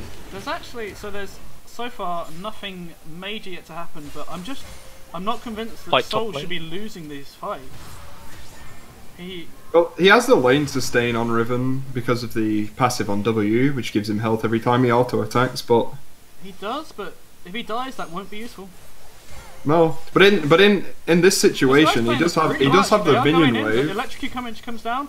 Yeah, Actually, he should win this does fight. First die. blood. Oh my Yep. god, his turnaround there from Solomon. That wasn't fair. He had the minion wave on his He side. did have a big minion wave, and actually he's got a 10-12 CS lead already, and those minions are going straight into the turret, so that is a guaranteed 12 CS lead right now. He did a fantastic job of waiting for Sol Riven is to getting go TP'd back. on. Sol is getting hit by the. He's actually just sat there waiting to give that kill away to the Rammus. And a That is- dive top lane. Oh, is he going to get away? No, he can't. No, get he away. isn't Okay, away. There we go. He doesn't have Actually, flash. does end up going to the Skarner over the Riven. That's not ideal for them. They definitely wanted that to go to the Riven there. Everything's nice and calm in the mid lane, but you may end up seeing a gank very soon Yeah, before gank the going in. Kassadin has level 6. Yeah. Actually, fighting going on in Just the bot lane walk as well. calmly away from that. There's a lot of poking going on in this lane. I'm not sure how I feel about this. Ooh. The thing with poking like this is that even if Gragas the should trade have is flashed. lead- Yeah. Well, I thought he was going to hit that, to be honest. I think using the flash there to get the stun off still wouldn't guarantee the kill on any of the people in bot lane. Yeah. Unless There's it was not a on lot of CC Lucian. coming from Lucian the did side have of the heal. bot lane. Ignite's still up on the Karma. Ignite's backup, I think, is the correct term there. He used it straight away in one of the early fights, so Mazahar actually very expectedly low. TP's mid lane. See, when you have lanes like this where both sides are getting pretty low, what ends up happening is the team that reacts fastest with the jungler is the team that wins this, not the team that kills the other team in the straight up poke war. So when you trade health like this, you've got to know that your jungler is coming soon. You can't just trade health like this without any plan coming out. Ulti coming in from the Riven, she's looking for the kill. Sol is still level 5, she got the XP. Sol is in the Sol's middle hit of a 6, minion Sol's hit wave. 6. Getting that healing off from the minion wave though. I think The he's flash away. coming in. I think he's safe. Nope. He can dive this pretty easily. Oh, he missed the Attacks auto the attack. tower. He's dead! And he's out. Oh my What god! a huge misplay. That was a massive misplay. Look at the chat. Look Both at the teams chat. are in Listen, vision mate, right now. No way. No way coming out from the Riven. Riven's not happy. That's the tilt coming in. Mazahar ults Kassadin. Again, needs to This get is a 3v2 though. the body slams off. He's not actually hit one that I've seen yet. The 6 is there for the casting though, so this is going to be a The clean. Skarner should be dead for this. And he's going to get the presence of mind reset. Can he get the damage off? He's hit the body slam. That's it. Yep. There it is. Nicely done. Nicely done. Oh, there, Kassadin Bolton. didn't die. Nice juggling of tower aggro as well. Yeah, that was pretty well played by the USSR side. USSR coming into an early lead now. Yeah, they're looking to be up. About 1.5k up. 1.5k this early in the game. I'm interested to see how this snowballs as well. With the new patch, the snowballing mechanics are much higher. I'm hoping to see some early dragons, get that early Baron down maybe.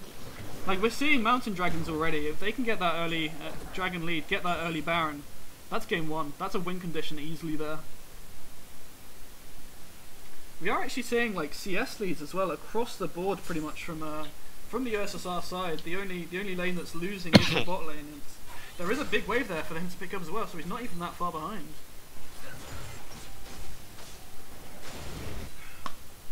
I feel like this top lane shouldn't have gone this way though. The Riven was definitely winning the early trades, and just a couple of big misplays have given that lane entirely. And we see a pause. And we see all the chat coming in at the same time. That means they've actually been paused for a while. That's odd. Yeah. So Skarner's on Dragon right now. I can't hover over, but I think he's just getting vision. But Well, the Lucian does Yitang look have like had- he's moving towards it. I'll be getting so much chat at the same time. This is really weird. Yitan have been able to keep Dragon vision control over most of this game. Yeah. So I expect them to be trying to make a move to try and make a play back into this game. Well, they have Then the what they might Predator try available do- from the Skarner. We could see like an early dive in the bot lane. They definitely have the damage to do that. It's what I'd like to see from bot lane is the I expect- Skarner and the Malzahar has to apply as much pressure into bot lane as possible now, just due to the fact that top lane and mid lane are currently already quite far ahead. So the only win Apparently, condition that Ruben they're holding pronounces at the moment is koala bot like lane. koala. Okay. I expect Mouse to shove and then rotate down to either drag or to dive bot lane. But there is a pink ward in the bush by red that will spot him if he goes that way. I take But a look even at the if he just current puts the pressure positions. down, that's worth it. Yeah, I take a look at the current positions on the map, and I'm expecting the same thing for Malzahar to shove, but I'm also expecting that he's probably going to go and do the safe option of Dragon.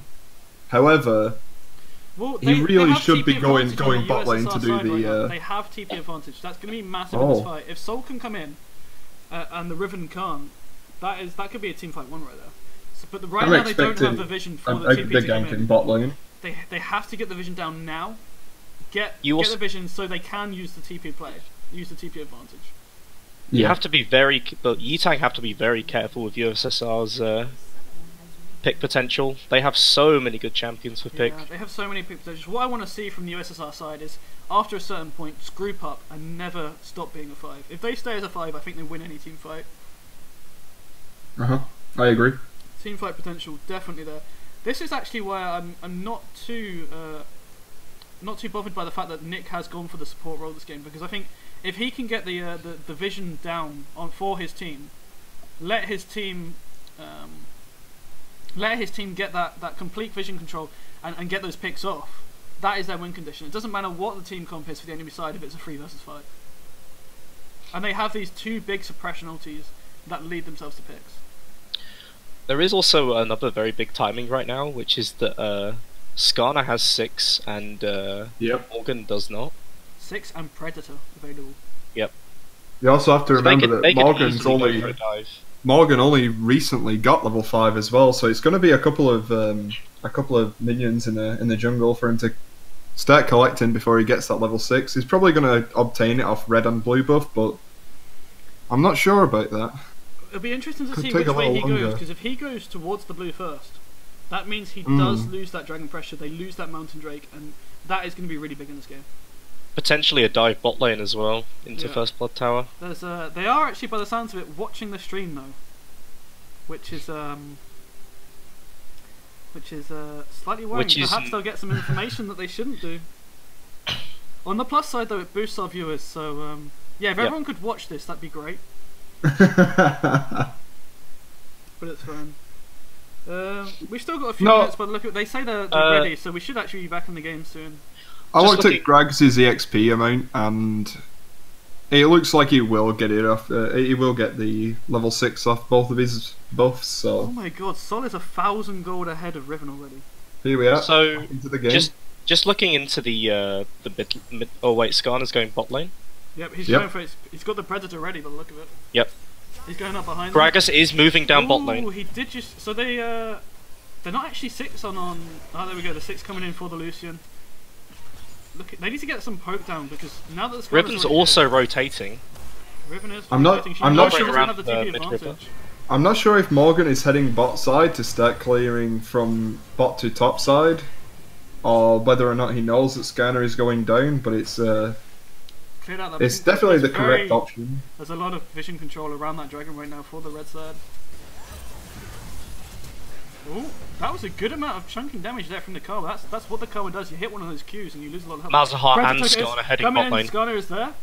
Flash coming in. Suppression coming in. Ult from Lucian. He could have done more damage without that, but you know, hey ho, worked out. Nice ult from Gragas. Yep. Nice ult, but does still die, regardless. Caston's here now though. Caston for the clean. Instantly gets suppressed by the Malzahar. The turnaround coming in. I think they're. Oh, the teleport advantage coming into play. This is going to be an easy double kill for Aurelia. Why is Lucian running that way and not towards the turret? Oh, she's running Riven's towards rotating the Riven. down. Flash has come through. Riven stopped to take the Skarner, whatever it's called there. Yeah, the passive. He's going to go for the kill. He's going to go for the kill, and that might cost him his life. The W stun coming in. The key strike, I believe it's called. Yep, he's died. Broken Wings did not come through there. That would have been a big play if he got some of those kills off, but again, this is very much going an advantage of the USSR side. That Gragas hot ult was huge. It allowed it slowed down USSR to get players back. It slowed it down. It let the TP come in, and that was huge. Yep. We said it before the fight, the TP advantage was going to be massive. Not only did he manage to get top wave pushing into turret, which is now going to slowly crash back to him, to give him that CS lead, but also he actually picked up, was it 1 or 2 kills out of that? He's 4-1-0 now. I don't know what he was before that. I think he got 2 kills out of that. I think he did too. He is currently 1.5, almost 2,000 gold ahead of the Riven. However, bot lane can be happy that the Lucian did pick up 2 kills from that fight. That is true. The opposite sides are becoming the opposite win conditions. If Lucian is the carry versus the Aurelia. And I think Aurelia is supposed to win that matchup, but it depends on the skill matchup. A good suppression from either the Skarner or the Malzahar could instantly kill the Aurelia. Yep. Turn around that team fight.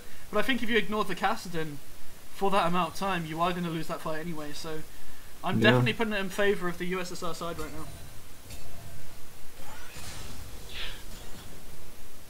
Bit of poke coming in there for Lucian. Kassadin was able to complete a very quick rod of ages this game. That is. His scaling is going to be. He's finished his rod already. He's rooted on the turret. Almost dies there to the turret. That would have been huge for the Varus. And he's just going to get hit up by that Soraka. That's a very good trade for the USSR side. I want to see more 5-man bot lanes. What I want to see is, especially now while Riven has TP up. Yitang just had vision of Gragas and they didn't go for Dragon. There's a ward on They've got a lot of pink wards down as well. They should know exactly when they can go and when they can't go. Riven is going to die here. I'm pulling it now. She's 2 levels down. Gragas is heading to top lane. Aurelia has the Triforce already already built. She's massive right now. Look at that damage just on the one auto. That was a good 200 health chunk there. Still going for this. The ulti coming in from both players. That's it. He's disappeared. That was nice flashing of the Gragas ult, but in the end it did nothing. I'm pretty sure they knew that was coming. They had the vision there, just outside of Rift Herald. Fairly certain that saw him. So that's just disrespect coming in from the Riven.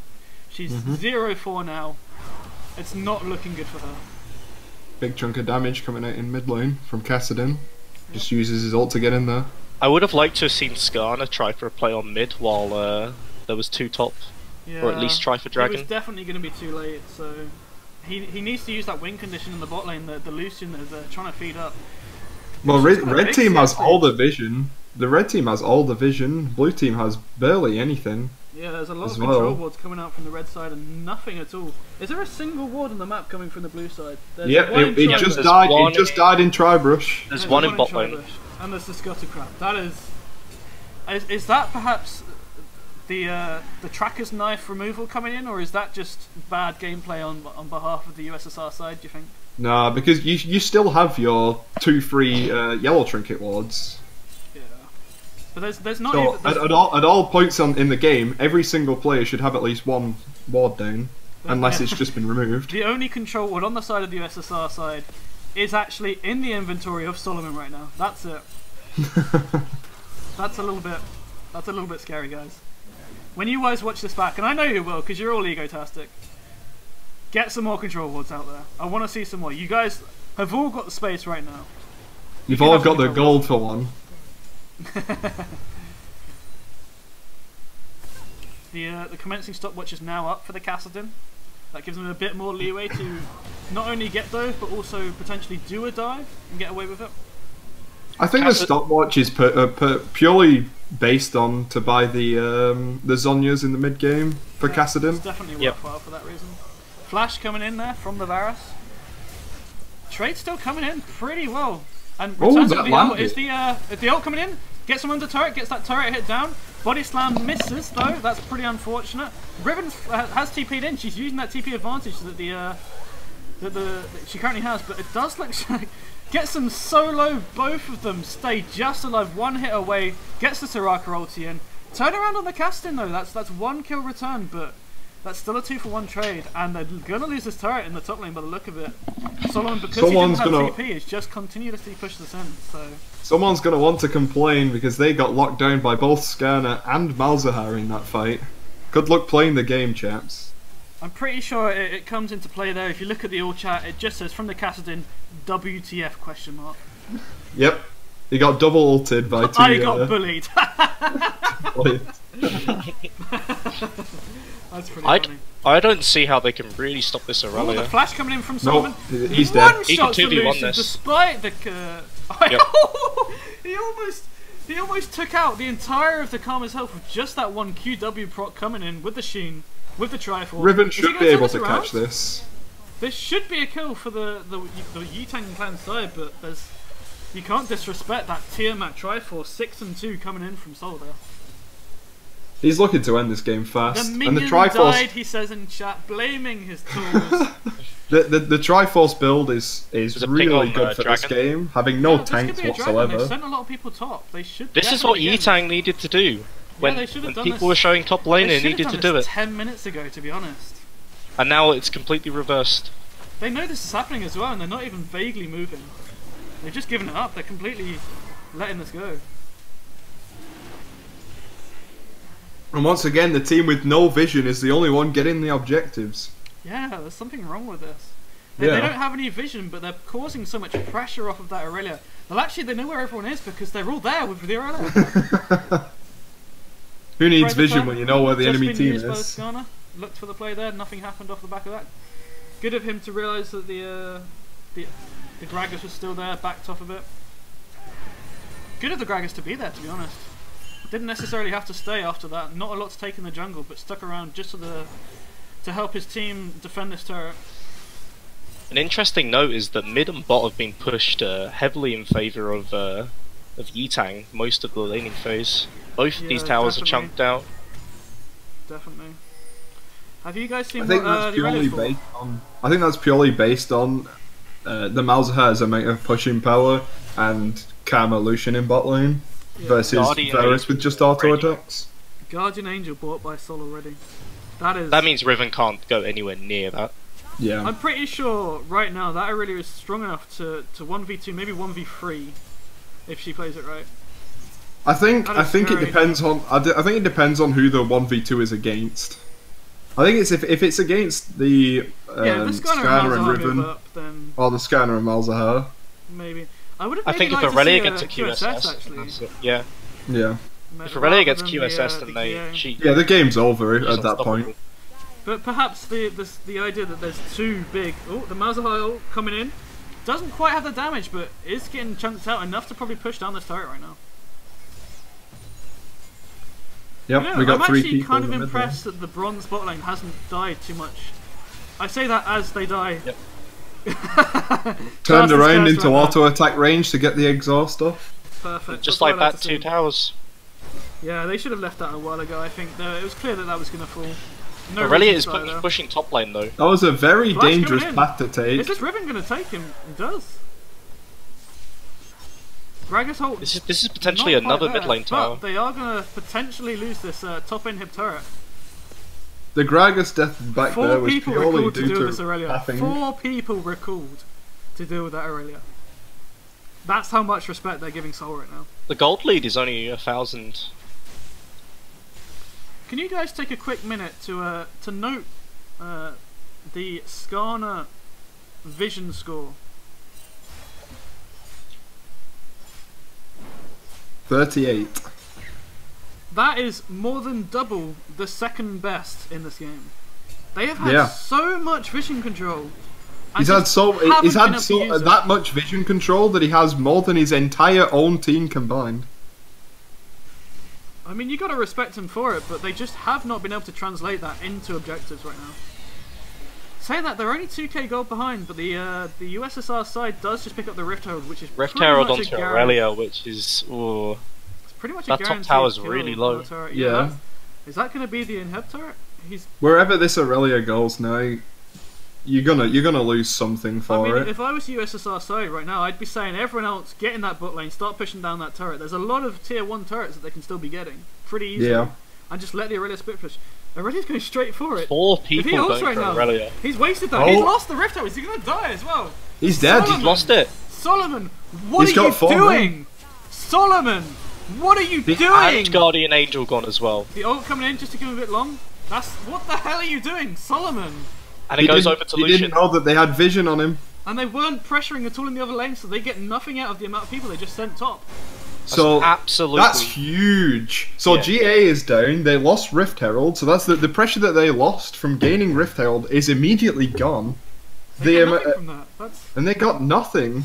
That is a Soul's lot complaining. of gold. Why is there vision there? Why is there vision on their red? Yeah, why is there vision in the area where the Aurelia is? Why is there vision in their own jungle? Who the would've 6 and punked it? 3, the 6 and 3 Aurelia. Why would you want to know where that character is?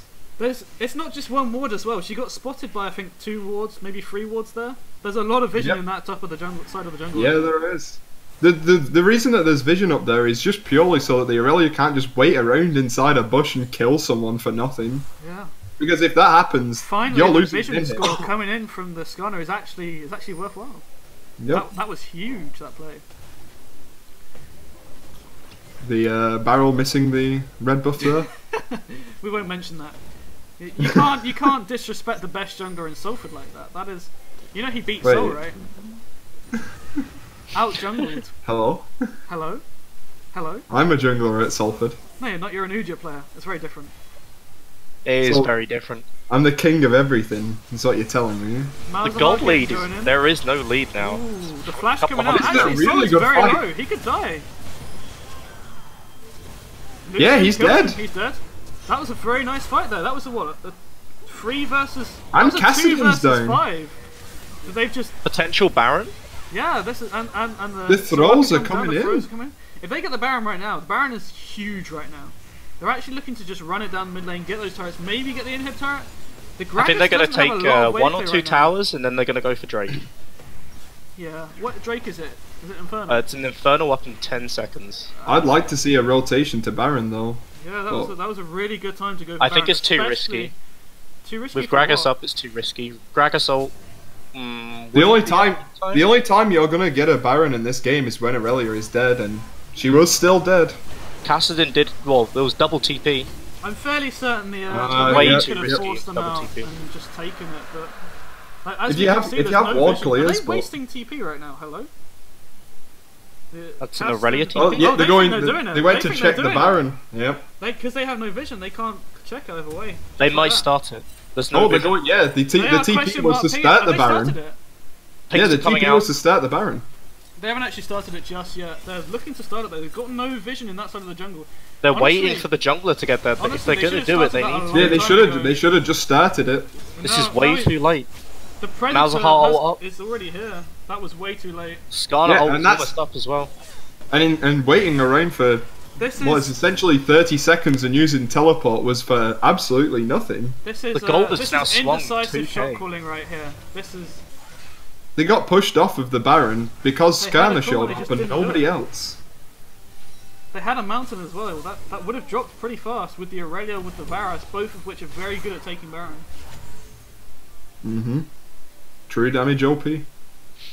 I'm pretty sure they had that there if they just went for it. In fact, I'm pretty sure Yep. both teams could have individually had the Baron there, and both teams decided not to bother. Yep. Especially Aurelia? since the blue side has Mountain Drake, there was no way that they couldn't get that in Well, time. both sides have a Drake now that helps them take the Baron. Admittedly, they took that Drake instead, the Infernal Drake, instead of going for the Baron. But Yeah. I don't know, especially with how big Baron is right now, how massive that buff was. I Yeah. can't believe they just ignored it like that. Aurelia has now picked up a QSS. Ooh, Got that's some a- DM from the it's- scanner coming through. It's about 7 minutes too late, to be got- honest. He's got 2 big items and 2 half items, and yet has not bought boots yet. Full boots. Full boots. Yeah. That's pretty. He's funny. gonna want to build tenacity boots, but the QSS might persuade him to build Each never something go for a else. pick. There is 2 suppressions that he needs to avoid, and only 1 QSS, so it's probably still worth Yeah. getting the Merc treads as well as his passive, slowing down the pick coming in here potentially. I'm not sure which side wins this right now. The support coming in from the Yitan Khan is much faster, and he has used his Q already. Didn't even need the help. Ribbon Stolo killed the Didn't even need the help. Aurelia now. Admittedly, if Aurelia didn't start running away, probably would have killed him. But that's I the guess threat of a Ninja teammate. Tabbies are too powerful. Yep, just picked up by the Aurelia as well. She recognises the power of the Ninja Tabbies. There Actually, should also be a top tower at least going down, maybe mid again, lane I tower would be as looking well. right now at Baron. They've got Yep. like the vision control completely. They can even if They they, had a- don't they actually had a do it, pick. they can just get Yeah. picks. Like They, this is they their had a team pick. comp and they're not They playing around should that rotate. objective. Mm-hmm. They're just gonna try to force it TDP down. I don't down think on they can Aurelia do this. as well, they could have gone for it. This is a very questionable siege too. Yeah, if Gragas goes Here we in, go. Yep, Yep. Gragas ulti. Kills him. That's it. And now there's a rotation because now the blue side has the Teleport option to wasted go and by, take Baron. Riven as well. Yep. And the chase coming in from the casting, it's pretty hard to stop Cassidy this should be guy. able to catch up. Predator been used by the Rooted. Skarner to run away, but yeah, Oh, turret is still there. Mantra so, E out. yeah, I'd like to Mantra see E a is rotation there. to Baron now. Yeah, why are they backing? They've just killed Aurelia. That's the big target. Aurelia is actually back up. No, not the Aurelia. They killed the red team's ADC. So now it's a 5v4 They do without have the enemy good team's wave clear with the ADC. Malzahar. It's kind of with the Riven's Malzahar with the got a Karma. flank. Yeah, sieging this turret will not Are they gonna go for this accomplish anything. They're going for it. Gragas Riven is does back, have the they should ulti, do. but no, they're way backed off now. They know. Yeah. They know. They're going for the reset. That's fine. That's perfectly acceptable. I Yeah. don't know, these guys are not controlling the vision around Baron well enough. Like the pink wards are not in the right places. if at Sieging doesn't accomplish anything. However, going to Baron would have probably been the best call there, They I have a believe. pick team. I went through this at the start. They have a pink team. They need to be using that vision to get people picked off, like they just did with the Aurelia. Although I think that was more the Aurelia's fault for just walking in. Also coming in there Nice from the stun. Riven, looking for the fight. Is the body slam been used already? It's pretty hard, Yep. but support coming in from the USSR side. Well, that's Ulti Riven was a ult down bit for a while. preemptive there, yeah. I'm not sure how I feel about that. And actually, the Lucian's in the bot lane as well. This is This is actually a really good time Aurelia for has the GA, USSR to she fight. could dive. If the Varus rotates up to the Baron right now, Flash coming that's in a from the free Lucian. Baron. The entire team is rotating away from the Baron. The blue team, go Baron now, please. Hold on, yeah, go Baron, Please, Baron, Baron, Baron, please, Baron, Baron, Baron. Go Baron, go Baron. You're doing nothing. Yep, they're rotating. Yeah, I think Call's they got been the idea. made. Ribbons on Gragas though. They took a while to start, but they That have took started so it. long. Start that. I'm not sure. The shot calling there is not quite here for the USSR. Yep, there's a top lane. turn, and this should be free now. Yeah, Yep. it should be absolutely free. But it should have been free about 5 minutes ago. Yeah. The shot calling. I think They're the problem taking a is that while they to don't all know finish the this. plan up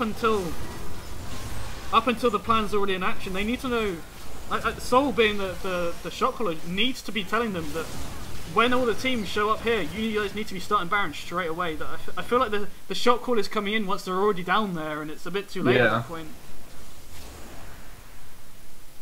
Small communication issues may be the problem, but we don't know whether or not it's just people aren't, listening on the other side. I'm actually being quite. Or impressed. even if the calls are being made at all. You've got to assume that Soul knows that he needs to make these calls. He is the. Can we assume that? Can we assume that? I'd like to think so, but until I listen USSR back- moving towards the dragon.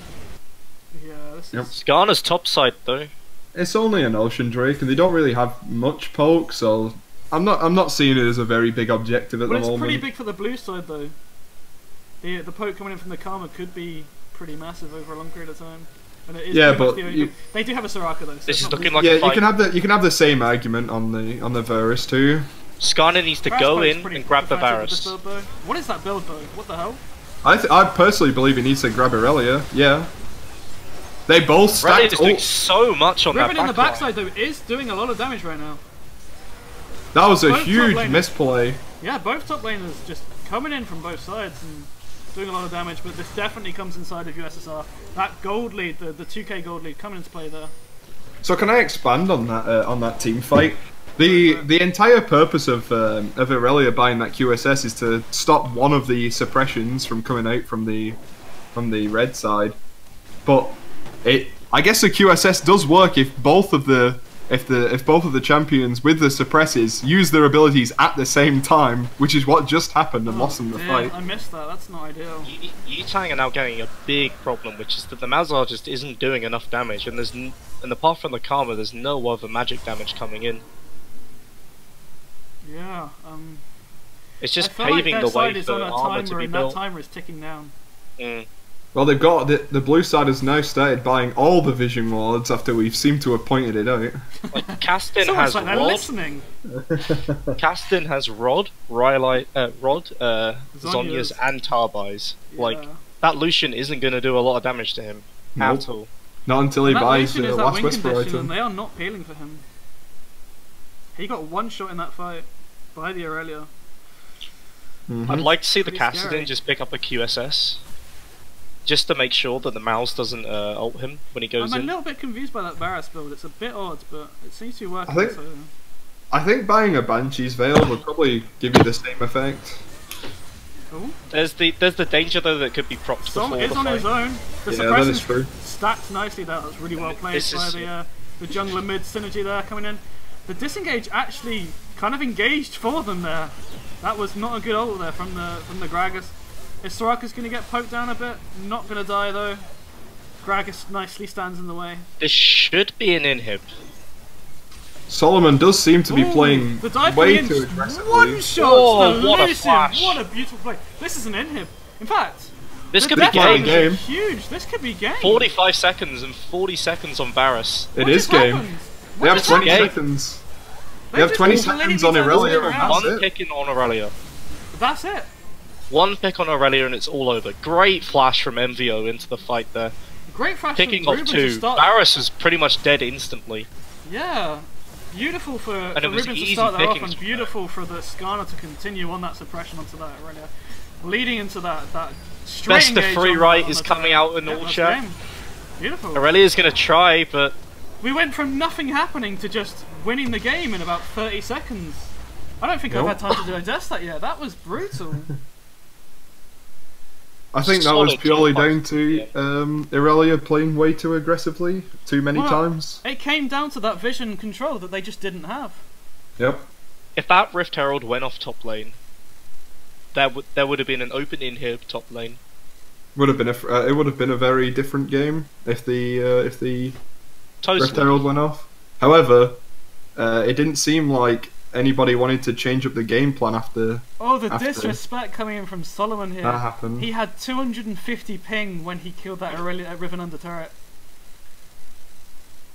250 ping when he won a 1v1 fight because the Riven autoed a turret. I accidentally misclicked a turret. That's unfortunate. And the clip's coming too as well. This is a sad time. Why is Rick clipping this instead of casting? We're here as backup and he's here just watching. Hello? So, looking at the damage graphs, Yeah, let's take a quick look. the only real damage source from USSR was the Irelia. Yep. Four out of the 5 players apart from Skarner on Yitang out-damaged the rest of USSR. Yeah. But these numbers are really not high. That is almost just the last team fight on its own. I think those numbers.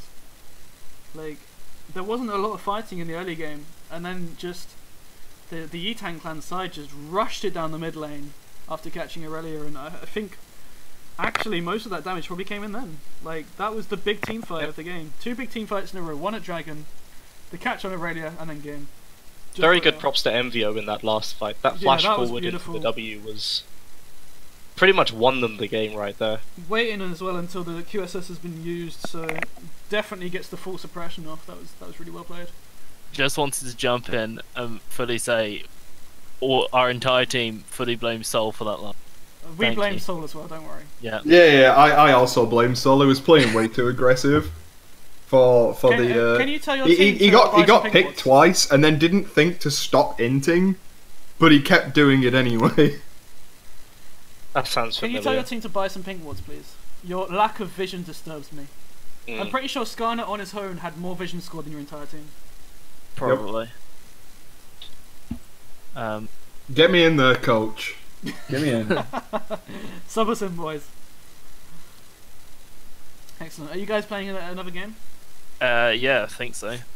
Nick's subbing out for the actual support of the team that's come in. Ooh. Well, I mean, he was on support, so not a big deal. So yeah. So how did you feel as an in-game player? How did you feel about that game? Give us your insight. I felt the Gragas was amazing, personally. You did I've a gotta couple say. of really good ultis. You did a You, couple of whiffs. Yeah, but you have to remember, like that is my off roll. Yeah, like yeah. ADC is my off roll. That's my off roll. Yeah, I did mention that at the start. So, Coach, get me in there. yeah, Get me in there. I said to play you, but they said no, it'd be unfair. So. What? No, Put me in the team. to be honest, like 50% of my comments were just asking Soul what I should be doing. Yeah. What I really want you to do this game. Because I don't jungle, so. What I really want you to do is just keep saying bot is gankable to Soul. Yeah. Alright. Even if you're not in bot. Wait, so hold on. What? Who is playing for Sol's team at the moment? So it's in ADC is Zaphis unorthodox. Mid Right. is Fahaki. Doc is the support. Solomon is top, and I'm jungle. Are you going to continue with that now that you've lost, or are you going to swap back to your normal roles? I don't know. We'll see. I don't know. I'll have to ask them. Get me in there, coach. I'm just saying, like, you know, just played phenomenally. You know, was let down by Solomon. Don't know what else I can do. I'm accepting this this game lobby, but Yeah, but someone's going to have to leave. here we go. Hello, boys. It's me. Well, right. I see an issue here. There you go. Kieran, Dockers had to leave. Yeah, Kieran. Kieran, you join spectate. Alright, I'm gonna jump back in. Right, Alright, good luck, dude. Good luck. You See you better win later. this one. you guys there. I'll try my best. And you will succeed. Excellent. So hello, 8 viewers we've got here. Probably the people that were in that game, wondering what Probably. we said about them. Now, of course, as your chairman, I said that you're all lovely people, great players, no mistakes in that game at all whatsoever. and none of them were pointed out at all. All of them no mistakes. Kennen ban for Ruben. Yeah, that happened last time. It's clearly something he rates really highly, and so taking it away from him, putting him at his discomfort is definitely worthwhile. These are scrims; they should be taking them seriously. If I was playing against Ruben in the Yule, I would ban his Kennen. I expect to see a. I mean, personally, I wouldn't ban the. I wouldn't ban Kennen. I think Kennen's a really bad if we champion played at the against moment. their team, we wouldn't ban anything. But No, nothing. None, literally no none. bans. Yeah, and still win. But this isn't us. I expect a Skarner ban from USSR. yeah, the Skarner Malzahar combo was big last game. So there's I the wanna Malz. see them remove it. Yeah, there's the Malzahar. They could very well just leave one up.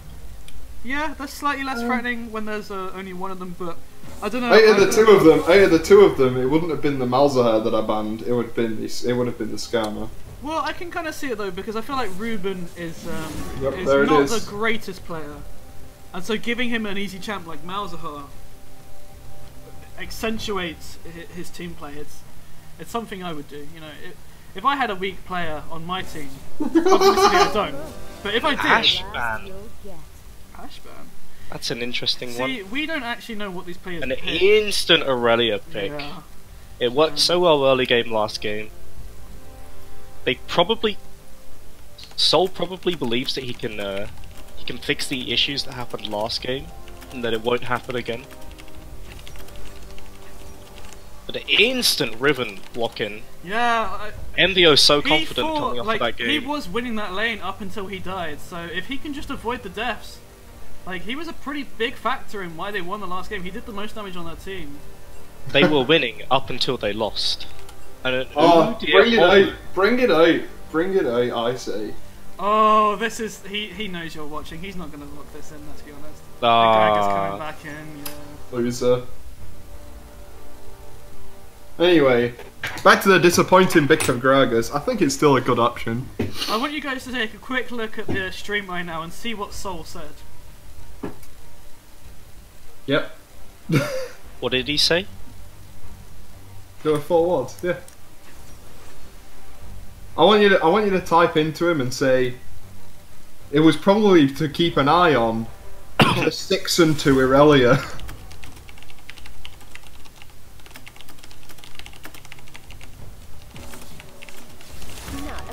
If he didn't notice that nobody else was a problem. A Lux pick this game. I don't know how I feel about that. A little bit bad, but I don't know how I feel about it. Is that the Lux support or is that the Lux mid? I think that's a Lux mid with the barrier. I wouldn't say that's a Joe champion, so I'm going to say that's the Lux mid too. I'm hoping he has the nice skin. I do like that skin. Which is the nice skin. Yeah. Banning Janna when they've already picked a support. I don't think. Not. I don't think that was the right idea. Yeah, they did this last game. They last game they did the same thing. They banned champions that had already been picked. Expected jungle bans. Maybe I expect mid lane bans. Braum ban coming out. Braum's very good into Lucian. As well. So the Lucian Nami this time instead of the Lucian Karma. Now I'd actually say this is a stronger bot lane, despite Karma being the better poke champion. The sustain and the E damage that comes through when you've got the double procs on Lucian is actually massive. Apparently the Janna ban was a panic ban. Evelyn. There is some definite like Rammus. We know this feeling. We've been through this situation, and we know that you can last minute panic in these lobbies if you don't come in with a plan. So I feel like they need to learn from the mistakes here. This is scrims. This is what scrims are for. They shouldn't be having these mistakes like the Janna ban in their actual Newell games. Yeah. I feel like Yitan know what they wanted to pick beforehand. Yeah, I think the Yitang had very much a plan coming in. And I'm hoping that the Rammus doesn't keep Ghost. It isn't the optimum summoner spell. Yeah, it's not great, but there's a little bit of a poke team coming out. Lux and Varus poke. Yeah. See, I was actually quite impressed by behind the bot lane, the unorthodox and Dockers bot lane last game, because despite being elo-wise a much worse bot lane, they didn't really die or anything. They just sort of stayed even. Twisted Fate. Ooh, this game just got spicy. I expect a lot of bot lane dives. Yeah. I hope so. I want to see that. I want to see them bully, because that is the bronze bot lane, right? That should be the lane they aim to win their game off of. And last game they just didn't abuse that at all. The one time they tried, you know what they I didn't actually, have TP advantage. you know what I actually see from these team comps? I think if the blue side had a single full tank that could build their items relatively quickly, I think the red team just doesn't have enough damage at all on the team to carry a fight into the late game. Twisted Fate though, late game. He doesn't have any damage. He's really weak at the moment. I mean, sure, he has the CC and the pick potential, but he can't solo kill anybody right now. Do you reckon Ramos has unspilled spellbook? No. It'll be the aftershock. He changed to. He did change to flash last second. Thank the Lord. I believe he was running Ghost last game, wasn't he? No. No, he had Not Predator, that I know. so he had the speed coming in from that. Yeah, it was Predator Scanner. Yeah. Flash Predator Scanner. So the cleanse on the Lux coming in. Now that's actually really strong against the Rammus and the Twisted Fate, so that's definitely worth taking. But sometimes you find that they aren't used to using it, and they just end up not doing so, and it just becomes a wasted summoner slot. I'd like to see heal barrier bot lane. Yeah, we saw it last game where the Soraka went back in to exhaust To someone and exhaust died someone because who- of it. Yeah, to exhaust a character that couldn't hit her at the time. They've done what we've done though.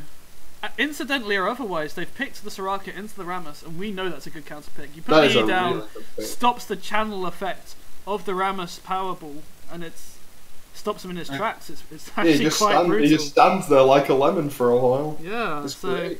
if you're listening, Joe, you are the counter pick right now. Congratulations. You're and, a our, and, hero. our, and our viewership has gone up, so I'm going to assume that some of you are watching. Right. What else are we seeing here? The Gragas coming in again was a solid pick. The Aurelia was a solid pick. The Lux versus Twisted Fate. They're both just going to try and push in, and one of them is going to roam. So that's going to be a fairly uneventful lane, I think. Same with the bot lane. I think they've picked the Varus Soraka as just kind of like a equalizer. I don't think they're looking to win that lane. Whereas on the Yitang side, I want to see them abusing that bot lane. That's I think their win condition this game. Use that Twisted Fate, use the Riven TP, use the Rammus Powerball properly, and this game should be really easy. I'm definitely putting this one on the side of Yitang Clan with how strong their early mid game is. If they get ever the slight lead, I want to see them get in for this Baron this game. They had the vision control last game to win that game pretty cleanly, and they just didn't use it properly. So I want to see them using it properly. I want to see them using their stronger early game, and I want to see a nice clean victory out of them. I want to see that TF dive bot lane. I want to see that TF5 bot lane. He's got heal. Yeah, I don't know about the heal. It might be taking on Sealed Spellbook, but I like the Ignite. TP. he had TP before this. TP would have been good as well. Not sure about the heal. Maybe it's because he thinks he's going to lose lane to the Lux. You know, he's expecting that he's registered that the Lux is a very good player, and he's giving. He shouldn't really respect how Lux can kill him, especially since he can stand at a very long range and just throw cards out to clear waves. The Lux Q should never land in this situation. No, I agree. But Even though Yitang don't have the suppression ults this game, they still have a lot of CC to do with Aurelia. Yep. I believe they have Nick a point is and now click watching. taunt. Hello, Nick. How are you doing? How did you enjoy that last match? He's probably not going to reply too quickly because of the delay. But, Alright, good. We're finally getting to game. This 3-minute spectator delay is kind of awkward. No, I think it's fine. It gives you a decent amount of time to talk about the comps and things like that. Yeah, that is true. Elementalist Lux. Yep. And he's got the border as well. That's nice. There's a spellbook coming out for the Twist of Fate. Yeah. So he is going to swap to that TP at points. I actually like that. Although, would you have picked heal or would you have picked the cleanse? If you can avoid the Lux Q binds, then I think in this situation I take barrier. barrier, yeah. It has the lower cooldown. It gives you the more of the temporary HP. Yeah, I actually think that any of those options are better. I Nick probably says, would my always last match take was interesting. HP. My win condition was put down wards wherever Aurelia is and follow him around. Yep. And that And it worked worked. goddamn well, so well done for that. Good Yep. play to you, lad. We commented on that thing Yeah, specifically. we talked about that specifically, so... Sol was not impressed when I told him there were 4 wards in his jungle. Right, come on, let me open this this thing. I wanna rearrange my scoreboard. It's bugging me that they're in the wrong slots. There we go. USSR really late coming out of base. Yeah. You can see an early invade here and it'd be really effective. Wait, these guys are already in order. How nice of them. Oh. No, there's just the defensive wards coming out from the red side. So. Yeah, both sides haven't gone for the level 1 plays yet these games. I wouldn't mind seeing it coming out of the E-Tank line this side, but it's too late now, so you know, no point casting about what could have been. Yeah, the red side definitely had the advantage on the invade. Alright, Well, so where it's do you guys still fine. place this game? Who do you think is going to win this one? I'll start I with personally place this game onto the red team side, purely based on team comp. I agree, for the same reasons. Also, I believe their jungler is really good bit at of vision emotion control, spamming coming out and I here. feel like the vision controller is going to win them this game. This is nice bit of dancing. Bit of Someone get an auto attack early off. game. Who do you think is going to be the VM first? It was Rammus. I meant the auto attack, but this works too.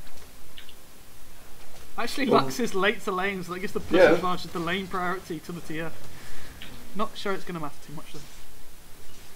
I'm actually really excited to see how this top lane pans out again. If Envio decides to not misclick the turret this game, this lane could go completely different. It's the same lane as last time, same sides as well. Neither team decided to change sides. That's interesting. I think that's the new rune coming out, the armoured shell? Bone shell? On who? On Aurelia in the top lane. Yeah, that wouldn't surprise me. It's probably pretty good versus the Riven. Aurelia versus Riven matchup. Let's have a bunch of armor. Sure, why not? I'll take that. Level 2 coming in early for the Aurelia this time, rather than the Riven. That's kind of where Riven got her lead last time. She went in for that level 2 trade and won massively an advantage off of that, but the Corrupting Pot just slowly healed her back up, so probably seeing the same this time. Actually, we're not seeing the Corrupting Pot this time from the Aurelia. He's gone for the Cloth 4 pot. Nice poke damage from Ghost there. Yeah, nice. He's, Chipping away at the got level Soraka is 2. what she wants to do. They got the level Just 2 chip earlier. away. I kind of wanted to see them abuse that level 2 power spike on Lucian. That would have been fun to watch. Bit of an old meme there coming through. But no, they're happy to just keep poking out with the Nami. This is nice actually. They could go in for this. Heal burned already. That was very early. But I feel like it would have been necessary regardless, so not a massive issue there. Soraka needs to start... She's still level 1, so she hasn't actually got the W yet to start healing up her ADC. There comes in the level 2, the heals will start coming in now. The lane will equalise again with the 5 CS lead that Lucian has. Now, it was about this time last game that the Rammus, or Skarner in last game, actually got caught. And actually almost did again just there by the Gragas. Gragas going in for a play in the mid lane. Rammus Ruben is just in walks junk. it off. Ruben just walks it off. Trading going on top lane that it's about equal. Yeah. I think it's Rammus still in is heading top favour. lane though. I think it's still in favour of Aurelia, Now the this trade. is actually, spot. yeah, this is what I said This will about be last flash game. burned. And double flash coming from the other side to get that kill. That's good. That is. This is what I was saying last game. If you don't have the jungle pressure and you make even trades with your health, then you are going to lose that because their jungler can come and just walk up and kill you. It's Very nicely done from Rammus. He knew that Gragas was in the bot side jungle and immediately went top lane. I don't think Solomon has played top lane in a while, hasn't placed his ward down at the 3-minute mark. well, like they knew he was there as well because he walked past the Gragas in the mid lane, just above the mid lane. So they knew he was in that area. That's just disrespect coming out from Sol. Yep. Ooh, almost killing him there. I feel like he actually could have gone for that. Maybe picked up the kill on the Varus, but that's fine. Soraka's just gonna heal him up again slowly. Nothing. I think it's fine to play safe in the bot lane. You've already got your win condition on the red side in the top side. Yeah, definitely. You may as well play it safe from here. Only go for guaranteed things. Yeah, it's always the way with competitive games. It's slightly safer played. People don't want to make that mistake where you auto a turret and die. Yep. Going back to that play though, I feel like that play was a long time coming in the top lane to get that kill on the Aurelia, because if you remember last game, Riven pushed up early, got that level 2, and I mentioned that this game. A little too aggressive. A little bit of a misplay from Nami. Yeah, but she's got Didn't the think hill as she well. realised Both teams it have got their hill. was That'll be on it. fine. Yeah, as I was saying, wait, are we going for the kill? It hits the edge of that. That should be the kill. No heal on Varus, and I know, that's a yeah. kill. Yeah, as I was saying, last game the Riven pushed up early and got that level 2 and moved the trade. This game she didn't push up at all, and that kind of implies to me that actually they've been planning that gank for a while, letting the Aurelia push in to get that gank off. This is actually very good communication potentially coming in from the E-Tank side. I agree. It did look very suspicious the way that she was not pushing those waves in quite as frequently as she was before. Yeah. The Rammus is already highest in ward score. I mean, it's free. This guy seems to like his wards. Yeah, the dude's a good player. And I do agree with it. He is actually their anima though. He is the sub brought in. He's not one of their normal players, I don't believe. Overall though, like, the vision scores on Yutang are so much higher already. Yeah. Only even telling them that they need more wards at the start of the game, it's just not come through.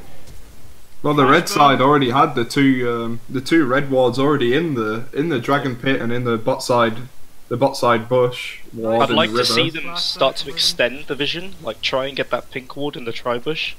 Yeah, I'd like to. Red buff. I'd like to see the ward and the red buff. In the river side, bot side, for the red side, it's quite massive. Are they actually going to plan it this game though? The last game it just sort of died out because they didn't do the plays using the vision they have, and they need to abuse that this game. They've got the push in bot lane again. This is a good time to go for that. Another bubble. Yeah, these bubbles are landing left, right, and centre. The 26 CS lead for the Lucian as well. He's got that BF sword to a Vamp Scepter. These guys are looking pretty good in this bot lane. Look at that damage coming in. Aurelia is quite far ahead top lane. Ooh, Rammus? In CS anyway. No, nothing happening there. Ooh, Aurelia's making that trade.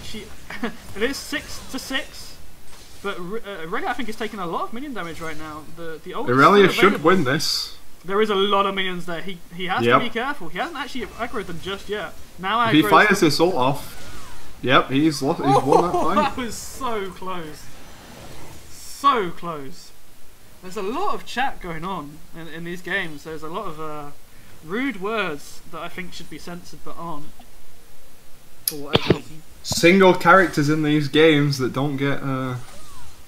But yet again, another misplay from the Riven. Yeah, just like the first game. Yeah, I mean, if you look at the Aurelia's build this game, the Ninja Tabai first item. That's what the early cloth armor from the cloth 4 pots went into. Yep. Sol's playing this game much defensively, and actually the defensiveness gave him the stats he needed to win that fight pretty handily. Well, like I said, that bone shell rune that came in, it was really helpful because it reduces the total amount of damage that is taken by around 100, I think, at level 6, 7. Huge. Yeah, like that extra 100 damage probably would have meant life and death to the Aurelia factor. There's some pink wards on the side of USSR. Ooh. Oh no, that one's been there for a while. Oh, excellent. That's quite a big XP. Being in the inventory is more than it was last game. Yeah. I kind of... we said at the start of this game that the bot lane for the Yutang clan is going to be, I think, one of the major win conditions, and they haven't actually, despite being very far ahead in CS, they aren't abusing it as much as I think I'd like to see from them. They've got a lot of vision in that bot side jungle, so they really can just get those dragons in, or potentially just dive the bot lane. They're still not 6 compared to 6 on both of the sides of the bot lane. Rammus is coming down, they might be looking to, but Gragas is in the bot side jungle. The ult comes in, they are going for this. They've gone in a little bit early. The ult comes in from the They back. should get the Probably gonna get the Soraka. kill on. No, she doesn't get the kill on the. Oh, there comes the kill from the taunt. See again. Nice, coming in Colin. quickly. Oh, Oh, yeah, that was that's a good ult. nice ult. And the Lux ult comes in and just misses. Oh. Probably from the speed. Didn't expect the speed. The Lux binding's coming in on 2 as well. Soul jumping over the wall. They're picking up that kill. He needs to turn around and help his teammates. Why didn't he just use the plant? I've no idea. Rammus diving in on his Flashed own. over for that. That was odd. Double buffs over to Aurelia. Yeah. It's 2 probably- kills in total to the Aurelia as well. Yeah, 2 I'd kills like going to over on believe the, that it was- on the Woo. I can't speak. 2 kills going over to the USSR sides there. When I really feel like that was on a play started by the Yitang clan that should have been in their favour. What on earth is Ruben doing? Hello? Why are you even there? Wow, he did not expect the 4 wards in the jungle, did he? I mean, didn't he ult in there? Did he? I hope not. Yeah, his He ult. used the His ult was. Oh my god, he knew where they were. Ulted into 4 people. I mean, I've played with Ruben. I know what he's like, and this doesn't surprise me. But I'd like to I would think that he expect in a game like misclicked. this. Right, guys, let's just assume that he misclicked on the mini map. Okay. Let's assume that was For what the happened sake there. of his dignity, I'm gonna agree with you and assume that. But I've played with Ruben. I know it's not true. Right, they've still yet to get the dragon. Either team, and it's infernal as well. The priority on this should have been way higher, but Through all of that, bot lane got further ahead. Even though in the play went in favour of USSR, Yichang's bot lane got super See, far ahead it's of funny, that I play. would say this game is very much going in USSR's direction that they wanted, but they're actually down 800 gold still just off of CS. It's all on the bot lane. Yeah, it's massive. They're They're also gonna get- looking about they're gonna taking go for first this blood tower. tower. The Might be a Storm comes in. mistake though. Gragas is in the bot side. Greg is in But the look bot at side, the but the poke TF damage. and is TF about to get caught? The TF gets caught. This could be huge if the Lux gets a snare off. He's just used his summoners. Double snare as well. That TF was has beautiful. splash. Oh my god, that was Perma-stunned. disgusting. The synergy coming in there. The flash over the Nami ult from the Gragas Oh. there. Just to get that little bit of extra damage off. Almost dies to the Rammus, but the save comes in. He can get that Lucian kill. can get a kill. Oh, the flash instantly away flashed. as well. That was really No well mana played on the by the Lucian. USSR side. And the Riven just ults just to clear this wave. I'm not sure how I feel about this.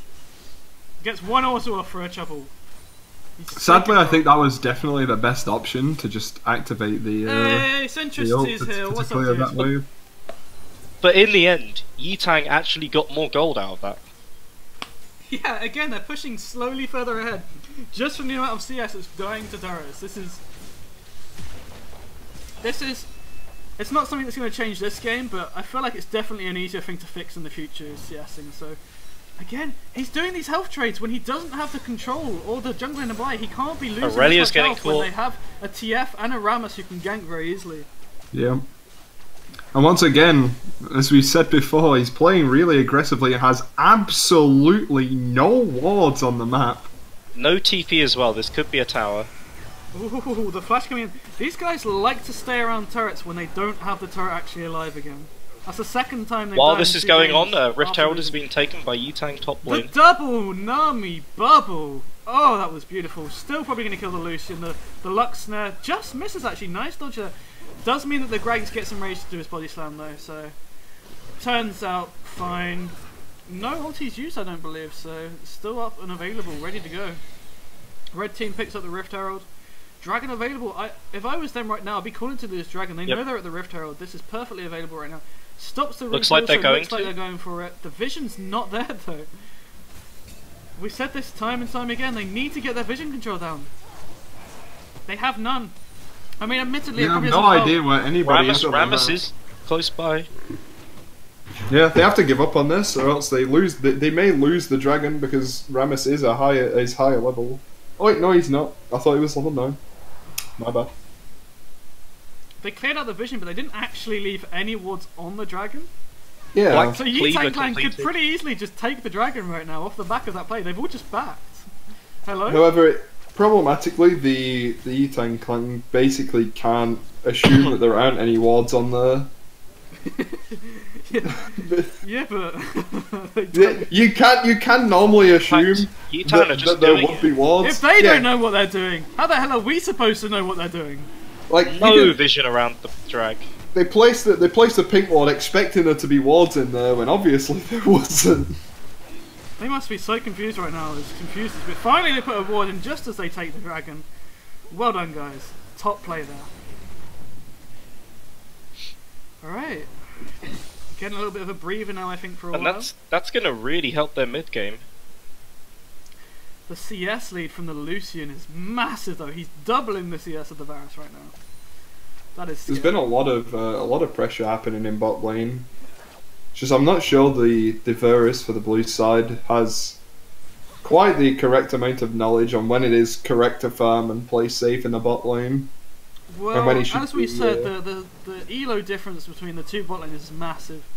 So we always knew that the win condition for the Yi-Tank side was going to be that Lucian and a Nami. Yep. And actually, I'm surprised they haven't played around it more. That they could very easily have won the game just by sitting in that bot lane and abusing the hell out of them. That one ward they placed is already gone. Oh, There is a pink ward. There is a pink ward, they haven't cleared that yet. They're a little bit scared. They're looking They did potentially ping for a it. bubble. Lands the bubble because she walks into it. Look at the chunk from just the Nami. The Gragas is coming in from behind, gets the casket off. Both TPs use The ult in the end, though, and a helped the Nami disengage. get away. Yeah. If it were just slightly further back, I think it just gets her killed for free. Yep. We're actually up to 11 viewers now. Another bubble. All watching this terrible game. The damage is just not there for Lux. I'm sort of expecting her to do more. And Riven coming in. The bubble Oh, lands again. Soraka died. Ult from Soraka Instantly coming out. disintegrated. The Lux damage coming in. The snare was under turret, so Riven's just taking a big chunk of damage as well. But actually, they're turning us around with the taunt there from the Rammus and the ulti coming in. Is he going to get that full kill? One hit off. Turnaround there coming in from the Yi-Tank clan. That was And really that was just nicely an done elite. from Envio again.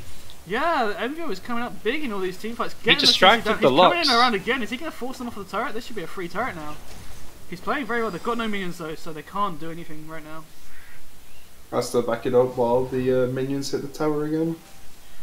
Whew. But the story of this game is just the gold lead steadily Yeah, increasing for like- Yi-Tank. Despite, I think, USSR making the better plays in the early game, they're just so far behind in CS in every lane except top lane.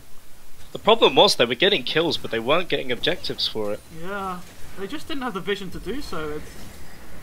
Again, it's playing around this top side, and I feel like the beat of the drum has been in that bot lane, and the Gragas has been trying to respect that drum. I don't think he this needs is to be good playing a Rift separate Herald. game. Yeah, the I think the Herald's Rift good. Herald was placed because it was about to run out. Riven should be shoving top lane right now. And that's exactly what he's going doing. That hesitation, though, might cost the tower. There's no rotation The going flash on, though. coming in from the Aurelia. They've engaged. The Varus ult hits. That's a gone Nami. Goodbye, fishy. I think that should fall to a mid tower for free. Yeah, well. Oh, or but they not could if the just looks back, however. You know, But this is they're what gonna I'm lose saying. top They turret. need to get objectives for these kills. The decisiveness is just not here. They're splitting up Like- right now. Like they go for a 1-3-1 right now, and they had the 3-1 Yeah. advantage in the mid lane. Like, hello. They got a kill. They should not but have rotated Aurelia to bot lane, and somebody should have rotated to top lane a lot sooner. Perhaps they were having trouble dealing with the wave clear coming in from the TF, but honestly, they could just kill him. They got the Ooh. kill, but That's a our way. dead Soraka walking straight into a Lucian. Wow, there's not even a bush or anything. The stun hitting the minion there though. The ult coming in from the Riven. This game is non-stop action. The Tiamat is there as well, doing a lot of damage with just those auto attacks. Body slams away. Actually, the poke damage coming Root? down on that. Oh, and we see the continued fight. The flash. The away. flash. A little bit proactive on that flash. If Morgan just Quite goes and catches this wave before it hits the tower, Yeah. the Rhaenyra is Riven coming can't down, actually they're get out rotating of down. there. I'm not sure if this Riven gets out if he keeps going the way he's going. Morgan just needs to stay away, keep Cannot, behind. cannot walk into Don't her. walk into her, stay away, stay away. Riven actually misses the ulti, but the damage is there for the Aurelia. I think this should be a clean kill. The Riven Didn't should have actually turned kill, on yeah, Morgan didn't kill as immediately. quick as I thought they would. Maybe they should have just turned and, but he did not have the ulti, which is pretty big for that Riven. Yep. He used it too early on Morgan, but while he had the aftershock up, Bit of insider increasing his knowledge armor here magic coming in resist. from Nick saying that the Yitang clan is silent unless he's TP. there. TP from TF. And nothing happened. Doesn't get anything though. Looks like they were looking for a play. Oh, comes in for under the wave tower. flip. Doesn't actually hit most of the minions. That's pretty unfortunate.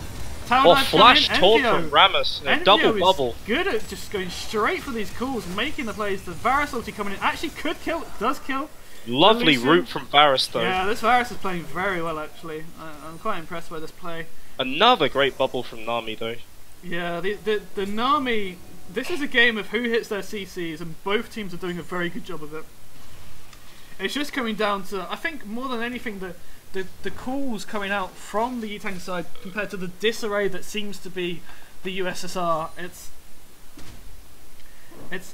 There needs to be some decisiveness actually from both sides, but it is going in the favour of the Yitang clan right now. I really hope Morgan dies to the red buff right now. That would be really funny. No, he's got this. He has the HP Come on, regen come on, from his come passive. on. Nah, he's Both got that teams health have here. reset for Dragon, which is up in well, it's up now. It's another Infernal. If you This can't should get be Varus dead to Rammus here. Ram is doing a lot of damage. The flash heal comes out. That's pretty big though. He is now a summerless and still itemless Varus. I feel really bad for this Varus right now. He is very far behind the Lucian. Lucian breathes near him and he dies. I want to see Yutang not try and force something now that Varus has no sums. Yeah. Soraka roll was down as well. Getting this dragon right now. That is a huge pick though. That Nami has been Yep. landing some decent bubbles, and getting rid of her before the fight's even started is really good for them. And here we come though. We got Is the this an Rippon's Inferno? pressure in top side. If the red team can They just need to stall just this get that now. this TP is Inferno up. breakout. They are starting to fight. That Varus is down. Where is the tank coming in? He's just ignoring them. They've got the Infernal. They're actually dying. They're losing this fight. The Lucian Aurelia damage gets the is coming Infernal in in the end. huge. Does get knocked away, but still survives. Oh my god, that was This really well Lucian played by the is playing Lucian. like a monster. That was really well played. Coming Great and flash gets another from kill. Ruben. Is that a quadra kill for him? That's a quadra kill for the Lucian. That was beautifully played. Just And abusing the this lead could he very has. well be an inhib tower top lane, as well as mid tower going down as well. Yeah, they should just rotate around. They get should have that- rotated to I think a rotation onto Baron might have been a good call They there. didn't have a jungler though. Yeah, the and jungler they is don't really down, have a but no tank. real tank. TP on I'd Aurelia say they and made a good Luxel, call. I would have liked the Riven to actually move mid a bit quicker, and picked up that turret a bit quicker, but I think they got it anyway, so it's fine. In the end, they lost Soul was Dragon, but they disconnected. won the fight, and they got two Well, towers he's from given it. up with this game. He's left. He's out. He's decided this game is not worth playing anymore. I think it's probably his internet more Yeah, than his that, internet's but terrible. He'll be back in a minute, I'm sure. I'm surprised they haven't paused. There it is. Here comes the there pause. it now is. Comes out the now an pause. They didn't even realise he 8,000 disconnected. They gold. didn't even notice. 8,000 didn't. gold lead, 5 towers to 0. Yeah. Story of this game has just been Yitang clan abusing that CS Slowly lead and building slowly up the building gold up that lead. gold lead. Yep, perfect. They have just evened out the Infernals, but they lost a lot for it. Not sure that was worth it. It definitely wasn't worth it, especially with a mid-game team like Yutang.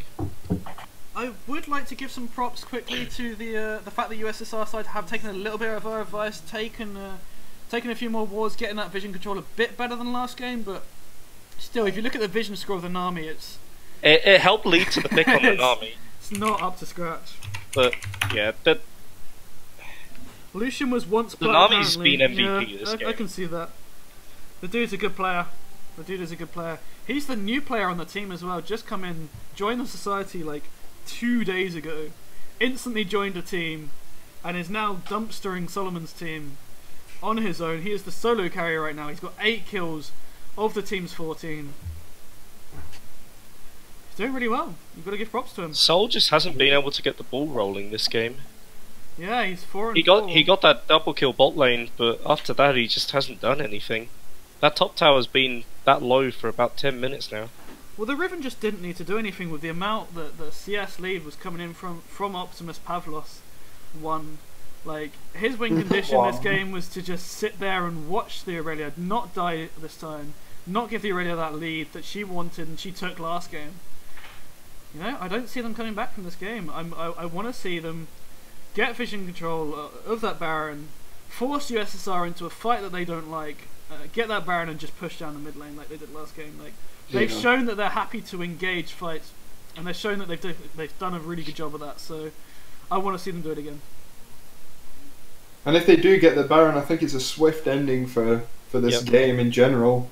With Rammus getting I've yet to flashed actually soon. see the new Baron, and I really want to see it. I want to see it in action. It's supposed to be huge, but it's not coming to play these two games. I think it's more comparable that it's extremely powerful the later on in the game that it is. I think currently at the 22, 23 minute mark, it gives you around 40 AD and AP, which is still quite massive compared to what it used to be. It didn't give you any AP at all. I would love to see Nami pick up a Twin Shadows just to help with the chasing down. Yes, Daddy coming in from MVO there. We're getting back into this game. I think with Twin Shadows it'd help the Rammus a lot. Yeah, are we seeing any of the new items or anything? The new Ludens is coming in from the Lux, but that's kind of a Lux item. It's not really new Ludens. It has this cooldown reduction now, which is quite nice. But it lost their movement speed, and a lot of pros were saying that Ludens might become a staple first item for a lot of mid laners. 20% cooldown reduction on its own. That's pretty nuts. And it doesn't it give mana now as well? Yeah, it does. Yeah, it's a really good item now, just all around. It lost 20 AP, I believe, but it became slightly cheaper and gives you 20% cooldown reduction. I think it's just better than it used to be. Not strictly better, but I think it's better. Yeah, I agree. Me and Gaffer had a little session before these scrims where we just talked about the new patch, and we agreed that as a whole, AP looks pretty scary to play against right now. Yep. I'm not looking. But I think that's because before this, AP didn't really look scary at all. Purely because the only things you could ever be scared of was like a carry mid laner like Azir or Aurelion Sol or something along those lines. I swear to God, if we play against that team we played against last week, we're banning that level. And a pick onto the Gragas.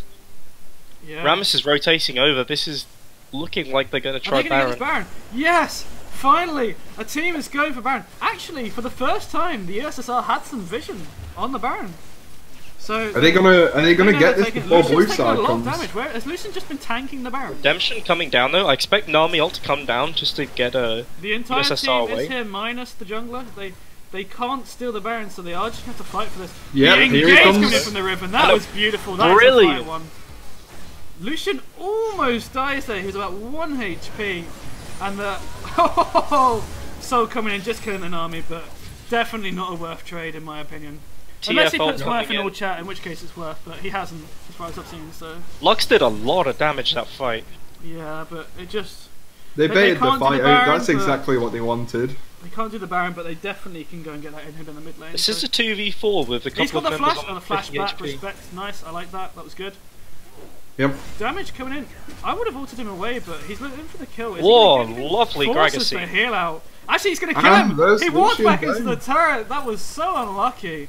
The question mark ping's coming in. I don't think they can get tower now. Flash body slam. Finally, we see that play coming in.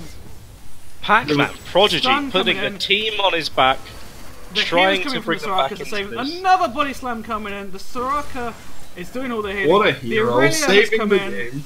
Jumping over the wall. That was a really nice play from the USSR side. Really well shot called there. Really well. Not only engaging, but actually backing off when he needs to. Healing back up and going back right in. Now, rotate to Baron. They're doing it. Free. They're doing it. Pac-Man Prodigy putting the team on his back, just saying, "Look at me, guys. I will engage. You can tell. You guys clean up. We get Baron. This is the reason he's taken over from Sol in the jungle. He's the better jungler. He's shown that this game. We know he's the best player at Salford right now. Don't rotate off Baron. Ignore the fact that they just put that plant out there. Oh no, there's an army. Guys, what are we gonna Watch do? Out. If he loses this.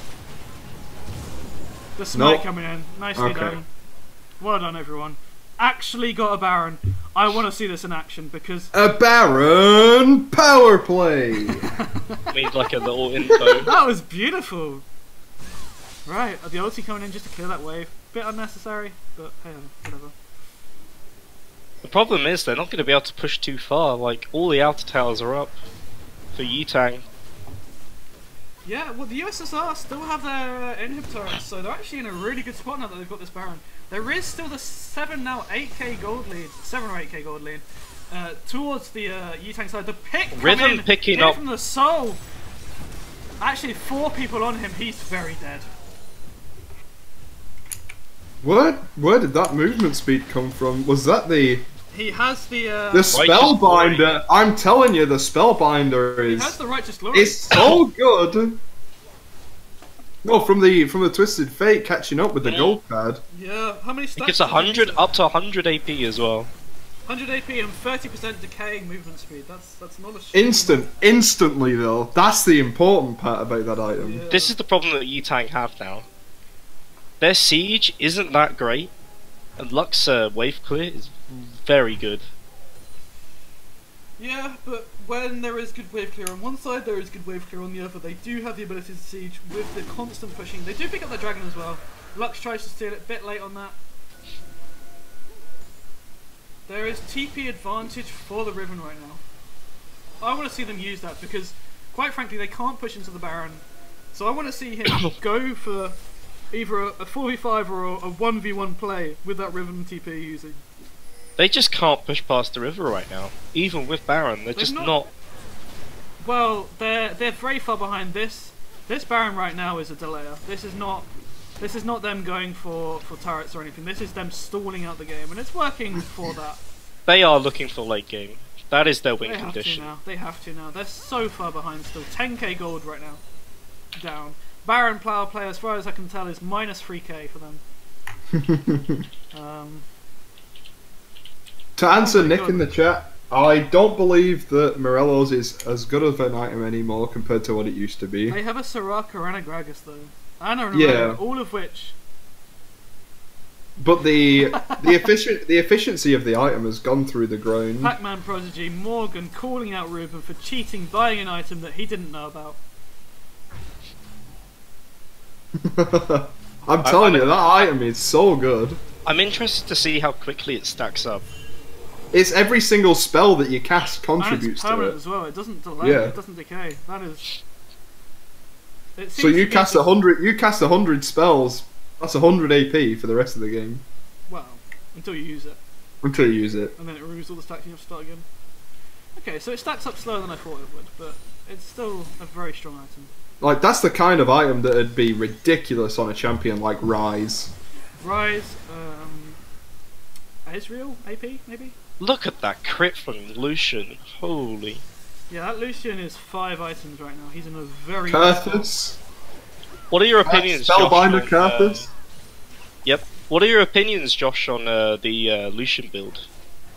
I like it, actually. I think it's decent.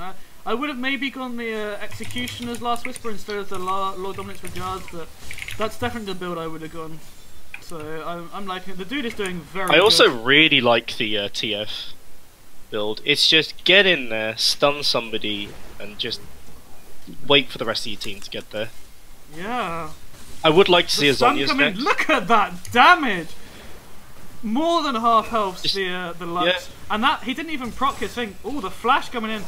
The Varasol coming out. This is slightly undertow. This is looking like a nice fight for the USSR. They have got the Varasol to get in there.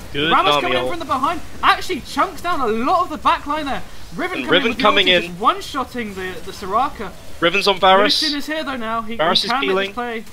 Lucian's still alive though. That's a 2 for 2 actually coming out even in the end. The redemption coming from beyond the grave there from the Soraka.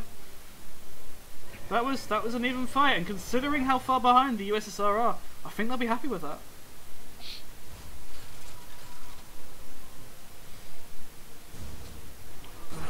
Right, the gold lead has started to stall now.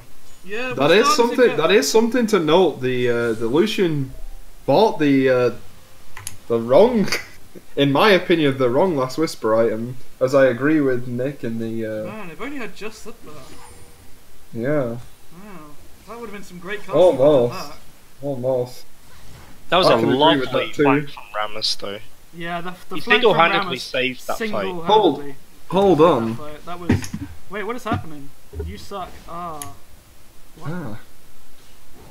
Do we have? Yeah, we. It's fine. We still have one form of grievous wounds coming out on the Thorn Mail, but it isn't something that you can activate onto someone. So.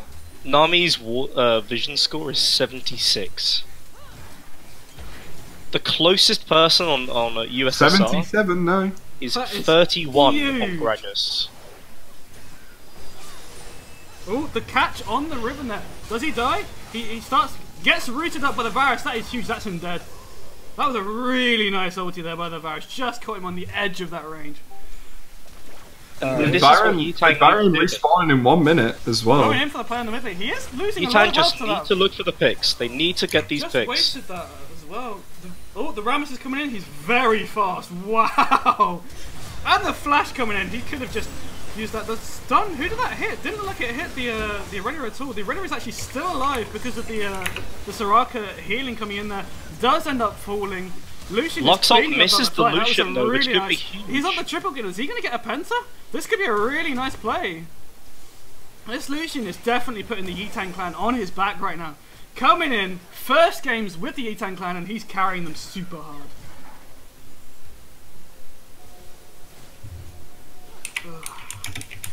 I was questioning the Rammus's engaged there, but he just didn't die. The redemption didn't even hit the Rammus, and he just stayed alive the entire time. And now they're getting an inhib off of it. Yeah. Oh, 3 hits killing the Soraka. That was not fair. He can't just do that. I'm not sure I should have streamed that. There's a bit of a delayed quadra there. Yeah, that was some really nice plays coming from the Now the game 15 on becomes 3. extremely hard for USSR to come back at. With both Baron and Dragon spawning, and with mid lane pushing in, they're going to find it really hard to push out and get vision control. Oh, the pit come in as well. That Varus is dead. He is actually quite far into the enemy team though. He might get punished for this. The Lux is half really HP. nice Gragasol porting out the rest of the team so they can just get that kill on. Oh, don't they don't quite get the kill, and that's it. This Lucian is now ready to just clean up this fight. Gets the kill on the Irelia. This game. Like I said at the over. beginning of the game, Yitang just have enough CC to deal with Irelia, and each time, each of these team fights, Irelia is just being constantly gold carded by Ruben. Yeah, he's got the most deaths on that team. And Rammus coming in. That's going to be Soraka dead. These guys are not Tower slow to going force down, fights, and they're doing a in really good job of that. I expect them to make the safe play, but they're going for game. That's it. Game over. GG. Clean 2-0. That was really nice. A bit slow. I'd like to see more decisiveness from them. I'd like to see a few more early plays with the vision control that they have, but at the end of the day, they just won those team fights. They out-team fought those games. It's as simple as that. And just like that. Game's over. MVP, guys. Oh, you got to give it to the Lucian in that game. Yeah, I've given it to Lucian for that one. I have to say, in the first game, I think I'd give the MVP to Ribbon. Sol. Ribbon. Nah, to Sol, Ribbon. because he definitely No, won Ribbon. the Yitan clan that game. I'm actually gonna give somebody else. Wait, the... Sol didn't win the first No, game. no. I inted and that what made them Why are win the you first- here? I just joined. Oh, Sol being the winner Sol's for the enemy MVP team. for the Yitan Yeah. side in that first Yeah, game, yeah. and in the I agree second with that game, one. I'm going to give that to the Lucian. He hard. I carried that. He joined was because good. are we spectate? Are we gonna watch through the replays? No, we've just On watched the here? replays. No, we Right. just watched them. Oh yeah, you guys. We Just literally watched just streamed them. this. Right. I forgot about that. Oh my god. Right. Right, leave. Go away. What? Why are wait. you here? I was gonna ask, what do you guys think I could have done differently in the second game? Right, everything. Don't in. Come on. Get some wards down. You died like 2 or 3 times in top lane with reason why absolutely you no died wards. is I only died once in Alright, one. alright. We did a whole You died stream twice. where we talked about your mistakes. Go back and watch it. Okay, I will watch that. Oh, because I want to end the stream now and you're interrupting me. Alright, go for it. Alright, good. Right, This now is that an that guy's shut up, thanks Excuse for me? watching, everyone. Thanks for coming along and helping me out on my solo cast adventure, which became a tricast. No problem. Really Anytime. enjoyed And these now a games. quadcast. Really enjoyed watching these games. Actually, there's a lot here that was both mistakes and a lot of very good players. So I think both teams should definitely watch this back and see what they did wrong and see what they did right, and and improve on the back of that. So I hope you both teams have learned something from this anyway. I hope both teams do well in their Newell games, and I hope everyone in the chat and everyone here is going to sign up for King of the North, which is first set of qualifiers this weekend. And good luck, everybody, and thanks for watching. Yep.